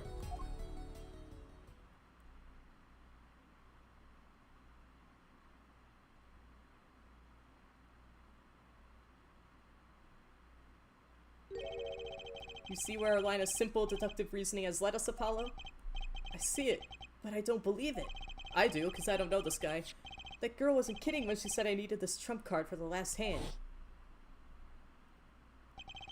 At the time of the murder, the window was blocked and the victim's hat was only off his head for the few minutes between Mr. Smith's murder and Mr. Rice's return from calling the cops. In other words, the only place anyone could have seen the victim's bald head was from inside the hideout. Well, Mr. Gavin, come on, say something. Dare I ask what really happened that night? Actually, I think we can probably figure it out ourselves at this point. That night, for whatever reason, our killer had a date with Mr. Smith. A date with destiny. They were dating? There he crouched, hidden in the secret passageway behind the cupboard, holding his breath, waiting for just the right moment. Then the chance came, and he took it.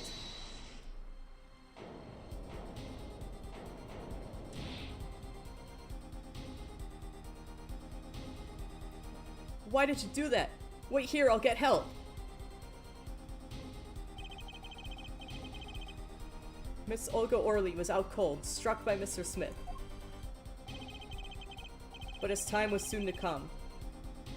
Mr. Wright went upstairs to call the cops. Oh. Leaving Mr. Shoddy Smith alone in the hideout with the unconscious dealer. Oh! That attack and the why'd you do that was against Olga. I thought it was that Phoenix witnessed the murder. Then our killer stepped out from the secret passage and into the hideout. The victim must have heard the cupboard sliding aside. He wheeled his chair around to look and got the Ace Attorney smack sound effect right on his face. After the deed was done, the criminal must have seen the blood on the card. He would have, of course, realized the need to destroy the evidence.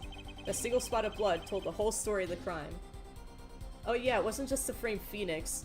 It proves that he was facing somewhere impossible, which would have had them look closer into the cupboard, finding out his secret. Too bad for him he didn't linger any longer on the hideout that night. If he had, he might have noticed the cards on the floor. And the fact that they were all red.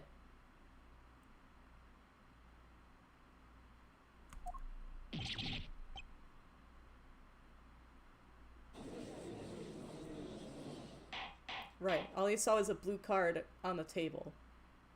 I think.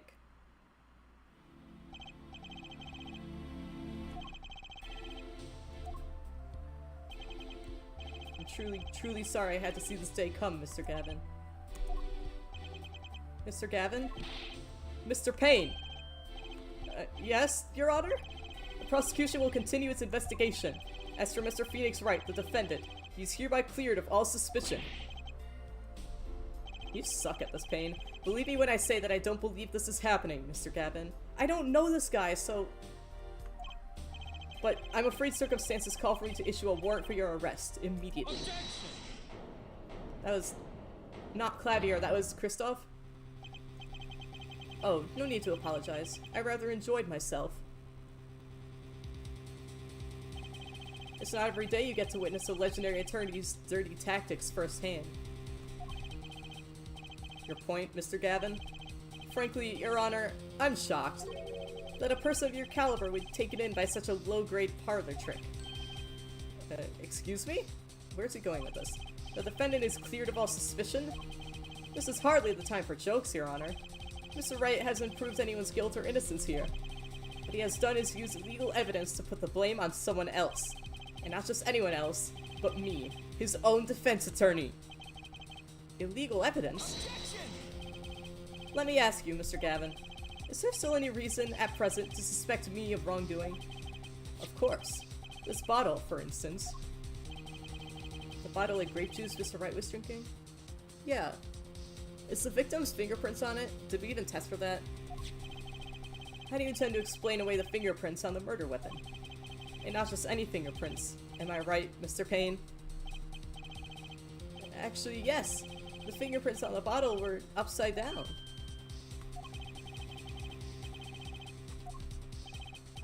The court, in this case, demand an explanation. I can think of one reason why one would hold a bottle upside down. And that is to hit someone with the bottom of the bottle. Well, Your Honor? Maybe he flipped it upside down to get that 5 of hearts out. And that's why it's empty. Ah, see how the caught fish squirms to the last? Well, Apollo? Yes? Your boss seems awfully concerned about this bottle still. But I'm sure you can come up with a suitable explanation. Just like that. Yeah. Just like what? Why would anyone grab a bottle upside down other than to... Don't let him trick you into thinking his explanation is the only legitimate one. Is there really another? Take another look at the court record. I believe you'll find a simple answer there, in plain sight. How about you just say the answer in plain words? It would be hasty to deliver a verdict with unanswered questions, indeed. Well, Mr. Justice, Mr. Gavin said that the court in this case demand an explanation. Don't worry, justice won't leave until justice is done. This guy loves his little catchphrases. Perhaps the defense would care to enlighten the court.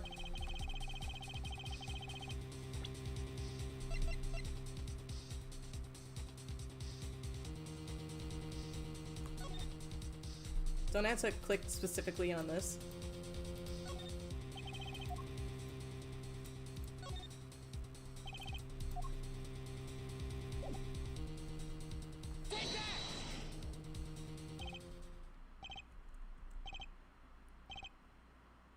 Uh-oh.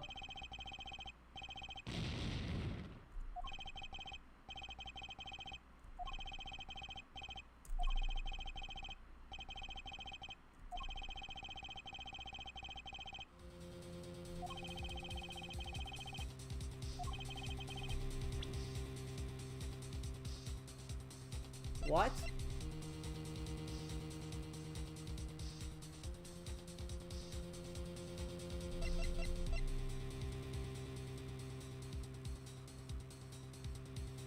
Oh boy! I see!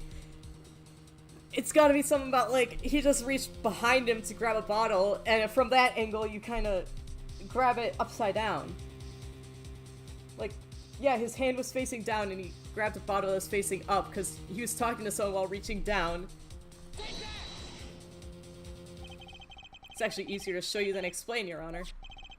Place that bottle on the floor, next to your chair. Excuse me? On the floor? Yes. Now reach down and pick it up, without getting out of your chair. See? You naturally go to pick up the bottle by its neck, with your fingers upside down! Feeney just wanted a drink! Look at this photograph taken on the night of the murder. The defendant, Mr. Wright, sat here, sexily as ever, playing piano, bottles of grape juice on the floor to the side of his piano bench. He would have naturally picked up the bottles upside down several times. Wow, I can't believe it was that fucking simple! Recall our dinner that evening, Crystaahhl. I was drinking my usual juice then too. Basically, you used the bottle on the table to do the deed. But then you must have remembered. So you went and picked up one of the bottles from under the piano. And you switched the bottles. You took one of Mr. Wright's bottles and made it look like the murder weapon. I told you from the beginning. It was too clean, it was too undamaged, it was pristine.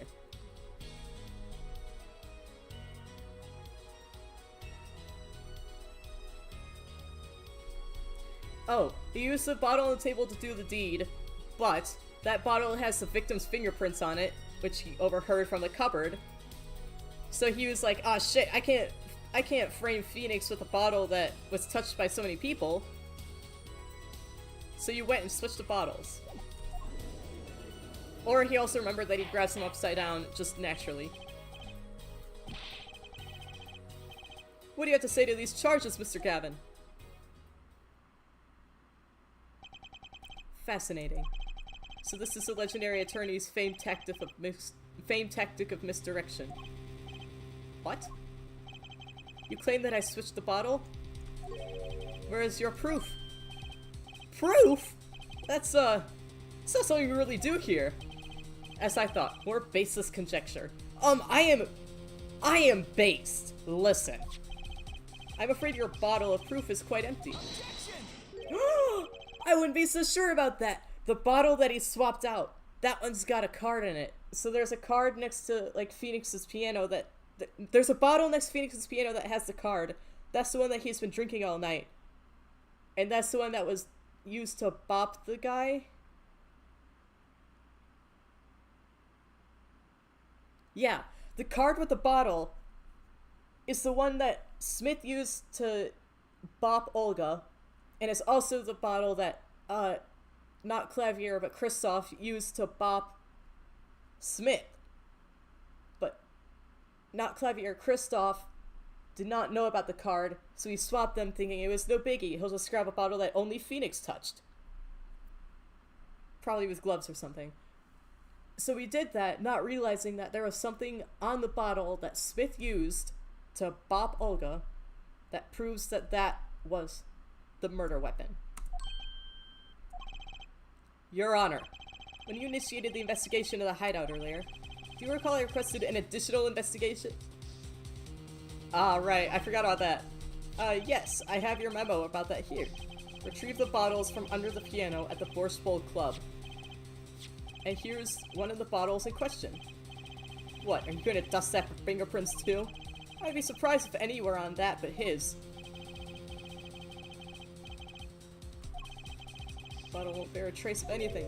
Say, Apollo. Yes? Why don't you go ahead and examine that bottle? Just humor me. Mr. Wright, that bottle will solve this case once and for all. What? That's some bottle. I already see it! Oh. I thought it was stuck on the inside. That's straight up just sitting there. Can't help but wonder how, not Clavier, but Crystaahhl didn't see it. He was probably panicked. They already pointed out that he didn't even notice that the cars were red.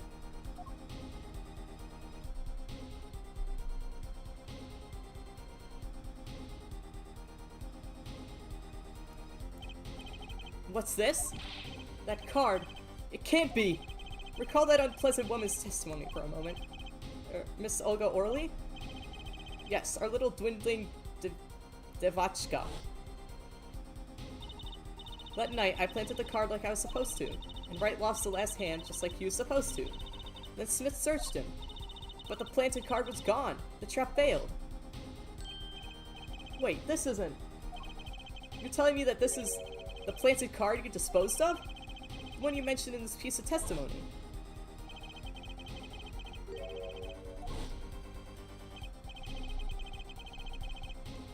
It was the Five of Hearts.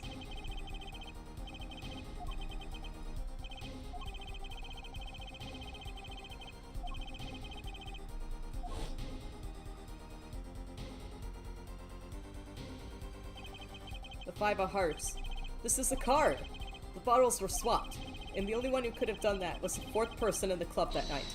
You, Mr. Crystaahhl Gavin.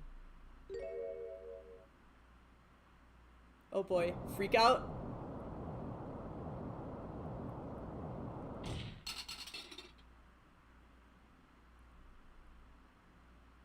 Phoenix was just one step ahead of him the entire time. That's so based. I assure you, he is quite based. That is all.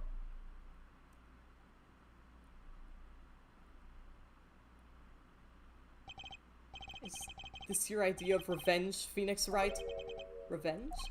Revenge for the events that took away your attorney's badge 7 years ago. My past is like my logic, straight and true. Nothing's changed. All I did was point the finger at justice in the proper direction. Fine. I'm glad we could have this little... French, right? This is insane! What about me? Don't I get to prosecute anyone? Oh yeah, Phoenix was a prosecutor. The parallels with Edgeworth being a defense attorney in AA3 and now Phoenix on the prosecutor stand or whatever it is. Hold on. Oh, I was gonna say maybe that's Chinese, but the accents are facing the wrong way. They're pointing up. That's not how Chinese works. So it's French probably. English does love borrowing French anyways, so. I believe this time we finally come to the end of our trial. Mr. Payne, do you have a report for us on Crystaahll Gavin? He's admitted everything. We're processing his arrest now. I see. Still, one has to wonder why he would do such a thing. Yeah, why did he? We never really talked about a motive. Probably just to frame Phoenix, maybe because he knew Phoenix was onto him for the 7 years ago thing. He didn't even have a connection to the victim. Did he? None that we know of. Mr. Wright, have you anything to add? I'm afraid I can't shed any more light on the matter. About this victim, Mr. Shoddy Smith. His occupation was listed as traveler. An odd profession to be sure, and that's all we know about him. I'll arrange a follow-up investigation, Your Honor. Good. Mr. Wright? Yes? 7 years, and you still haven't lost your touch. Crystaahll Gavin was a man with much significance for me, both as a friend and a lawyer. He was extremely talented, to be sure. I needed 2 things before I could confront him. The first was a place where no injustice would be tolerated. This courtroom. The second was a man who would tolerate no injustice. In other words, a defense attorney. You, Apollo. Me? This is a dark time for our legal system. A twisting of justice brought on by our very own initial trial system. So this is where all that crazy stuff about, like, world building and, like, the downfall of justice or whatever happens. It's funny watching these streamers, and they always, especially RT, talk about how corrupt the system is, how they can just lie, and the whole, like, what do you mean the trial's tomorrow and we only get 3 days? Now they're just talking about it. Like, that's just part of the story now. That's interesting. We have to set it right.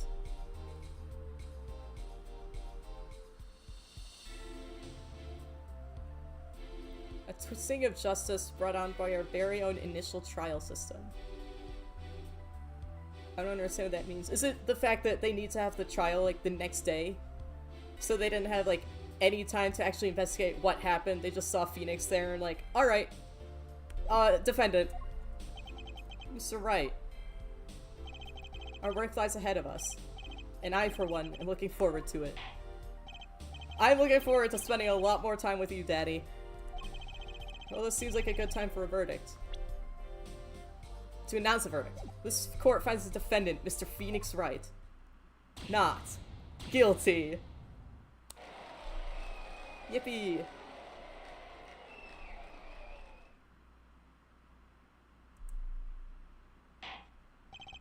Court is adjourned.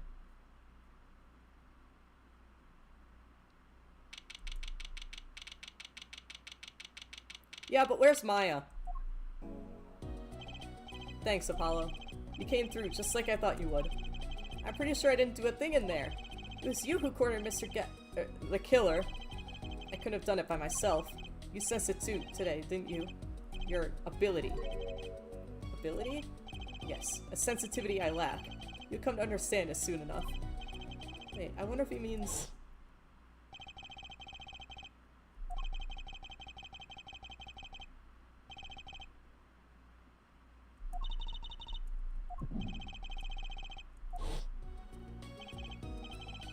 What was that, Mr. Wright? You'll have to find the answer to that question yourself. The answer, right. Today was full of questions without answers, most of them about Mr. Gavin. What possible reason could he have had to commit murder? Perhaps you'll learn that in the days to come. Huh? Wait, you don't know, do you? This locket is the key. Huh? Oh, that reminds me, I met the girl whose picture is in your locket. We already know who this is. This is his daughter. Why are you acting like you don't know? Your daughter, right? That's right. She's my daughter. You know, you were right about this locket. I took this off his neck the night he died. But it looks like our dear Russian scam artist saw me. So the truth is, this locket really did belong to him. Wait, but that's perjury! You testified! You said that locket was yours! I said no such thing, actually. I really said that it was a locket with my daughter's picture inside. A subtle distinction, but a distinction nonetheless. One of his eyes was like half closed, and it's the truth. Wait, but then why? Why was the victim wearing a locket with a picture of your daughter inside it? Sometimes the straightest path to the truth isn't the best one. Give it time. You're still just getting started with your career. Speaking of which, I may be out of a job. I work for Gavin Law Offices after all. I still can't believe I just saw Mr. Gavin get led away in handcuffs. I think I actually know why the victim has a picture of his daughter, whose name it still sounds like I'm not allowed to say. Apollo. Yes? How about coming to work for me? What? At the Wright & Co. Law Offices? You're not a lawyer anymore. I mean, there's not a single attorney in my generation that doesn't know it! I can't imagine that to be true, but... Wait, but then you're not a... Oh, I turned in my badge, yes. I'm not an attorney anymore. That incident 7 years ago.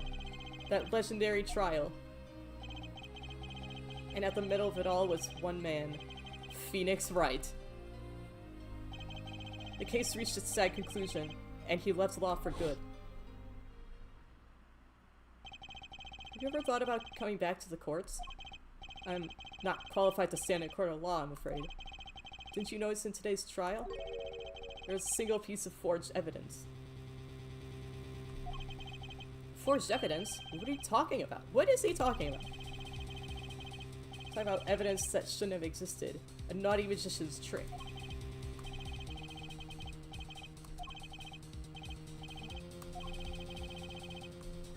Oh, the card. A big hint being that I know what he means by magician, but also, yeah, this girl just walks in out of nowhere. Hey, this will win you the case. Bye. You mean this, don't you? I got this from your daughter, Mr. Wright. Yes, that card couldn't have been found at the crime scene. Why? Because the killer took it with him when he left, leaving the wrong card in its place. Luckily for us.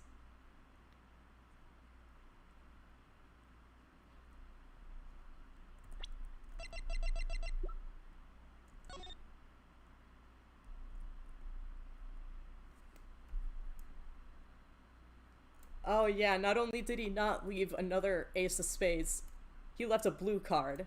Right.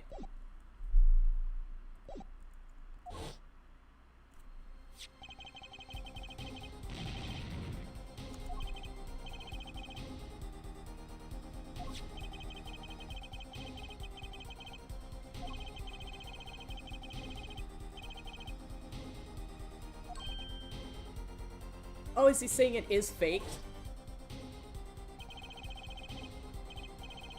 My verdict was already handed down 7 years ago. Then you really... Yes, I forged this card. Phoenix? What the fuck is wrong with you?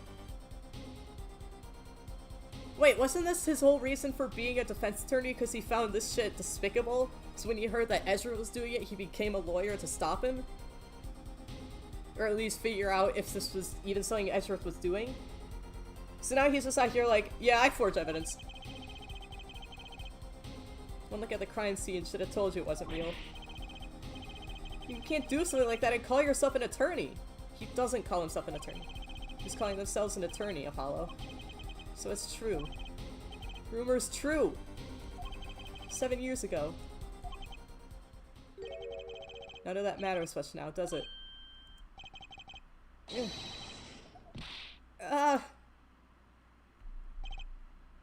What?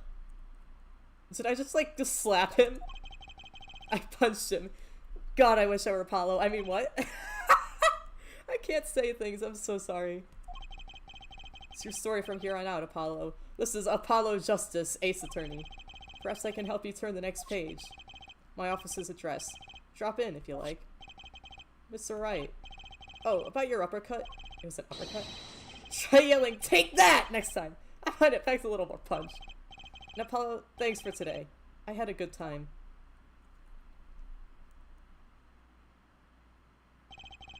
And with that, Mr. Wright walked out the door. And that's how my first trial ended. A lot of mysteries went unsolved. And at the time, I had no idea they were all related. Every mystery that day, connected by a single thread of logic. I'd find that out soon enough. My name is Apollo Justice, Attorney at Law. And this is how my story begins. That was nice. I did enjoy this. Quite a bit, actually. I got an achievement.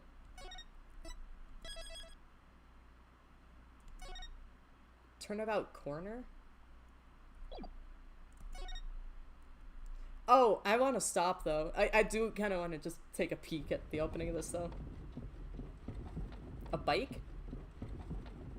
As long as we draw breath, the wheel of fate turns. Tarot shit? Oh! It's finally the...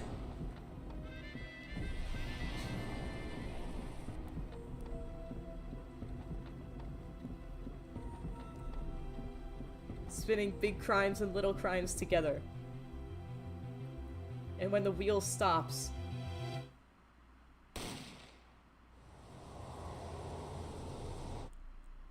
you die.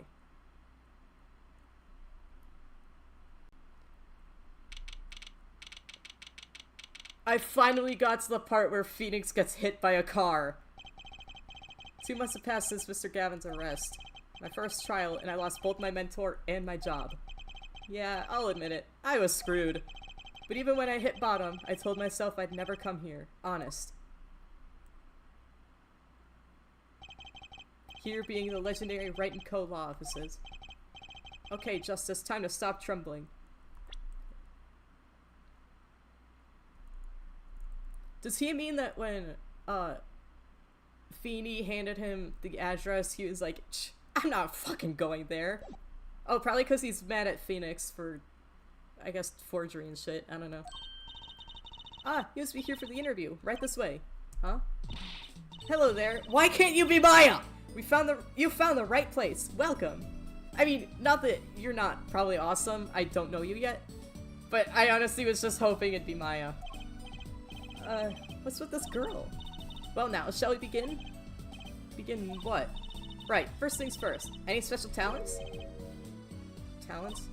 Yes, well, you must have at least one. I guess... defending? Defending? An unusual talent, but it'll do. With a little jazzing up, of course. You think so? Let's give it a go, shall we? Huh? Go ahead, show me, defend! Just give it all you got, don't hold back now. What are you talking about? I can't just defend here. First lesson, a professional can perform anywhere. Thanks. We want people to be laughing with us. Not at us. Thanks. But I'm not sure why they should be laughing at all. What? What exactly do you think you came here to do? What? Defend... No? Excuse me, but do you know where you are? The Wright & Co. law offices, right? Oh. I was afraid of that. Don't worry, you're not the first. Look, what's going on here? Who are you? This Apollo must not remember. I guess they did only meet for like 10 seconds, and he saw a tiny photo of a baby in Phoenix's necklace. I came here to meet with the person in charge. Well, you've apparently made no fewer than 2 mistakes. Mistakes? But I got a call from Mr. Wright this morning. Perhaps you should go read the sign out front again. What's there to read? Look, it says right there. Oh. Why does it say Wright Talent Agency? Welcome to the Wright Talent Agency, where you've always come to the right place. I'm Trilogy Wright, CEO. I'm a magician. It all came flooding back. The trial, that girl.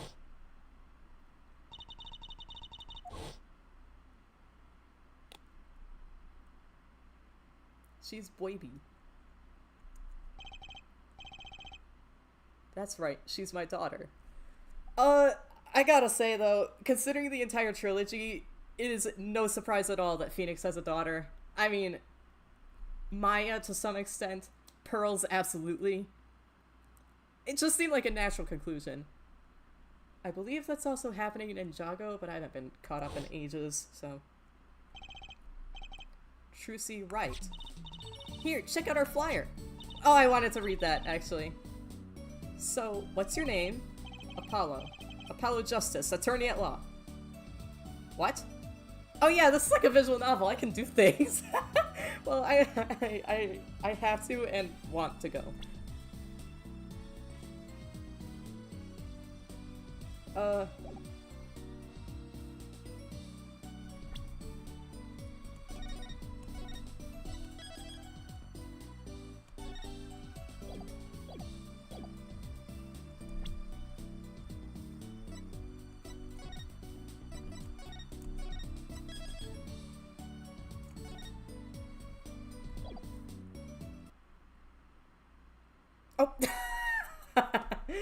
It wasn't even like a... That wasn't even like a return to home menu. That was just straight up close the window. That's peak. That's incredible. I do hope I've been audible the entire time. Yeah, I hear myself. Don't want to hear too much though. Like I said, I'm not really happy with my voices right now. It's weird. Sometimes I love it, sometimes I don't. Anyways, that was, case 1 of Apollo Justice, Ace Attorney. I should probably rename this. I'm tired. I wanna go eat something. Yeah, this was kind of impulsive. I don't have a schedule. I'm honestly surprised I even came back to, especially streaming. I've talked about how I don't like streaming. And also that, like, I vastly prefer recording, but also lately I haven't been interested in recording either, so channel kind of died. I low-key retired. But, I don't know, just like Impromptu, I just wanted this out there, which honestly I shouldn't have. I made way too many dirty jokes. This should probably get age restricted or something. Or I should get banned from YouTube. I don't know, it was completely out of the blue. I thought it'd be fun. Like I said, I was live reacting, just like writing my thoughts in an empty Discord server. Because for some reason I don't just have a TXT file for this. I really should. I love TXT files. Yeah, I don't know. That's it. Just out of nowhere wanted to play the Apollo Justice trilogy. And then a little bit into live reacting through text. It was just annoying. I was missing visuals. I think it's also just not as fun live reacting without someone else to see it. If a tree falls in a forest and all that. So yeah, again, I don't have a schedule. I did really like this though, so I would hope that at some point in the near future I have enough free time and dedication and desire to do this to, you know, continue. That'd be lovely. Anyways, it's straight up been 3.5 hours. I don't think anyone's gonna watch a nobody just blab over a game for 3.5 hours, especially a game that came out like a year ago at this point. It would probably help if I would, like, you know, trim this, make it a video, but I'm swamped. And there's other stuff that I should probably and would rather edit first. So I'm running out of stuff to say. I'm just gonna go. Thanks for watching, if you are. Yeah, that's it. Adios.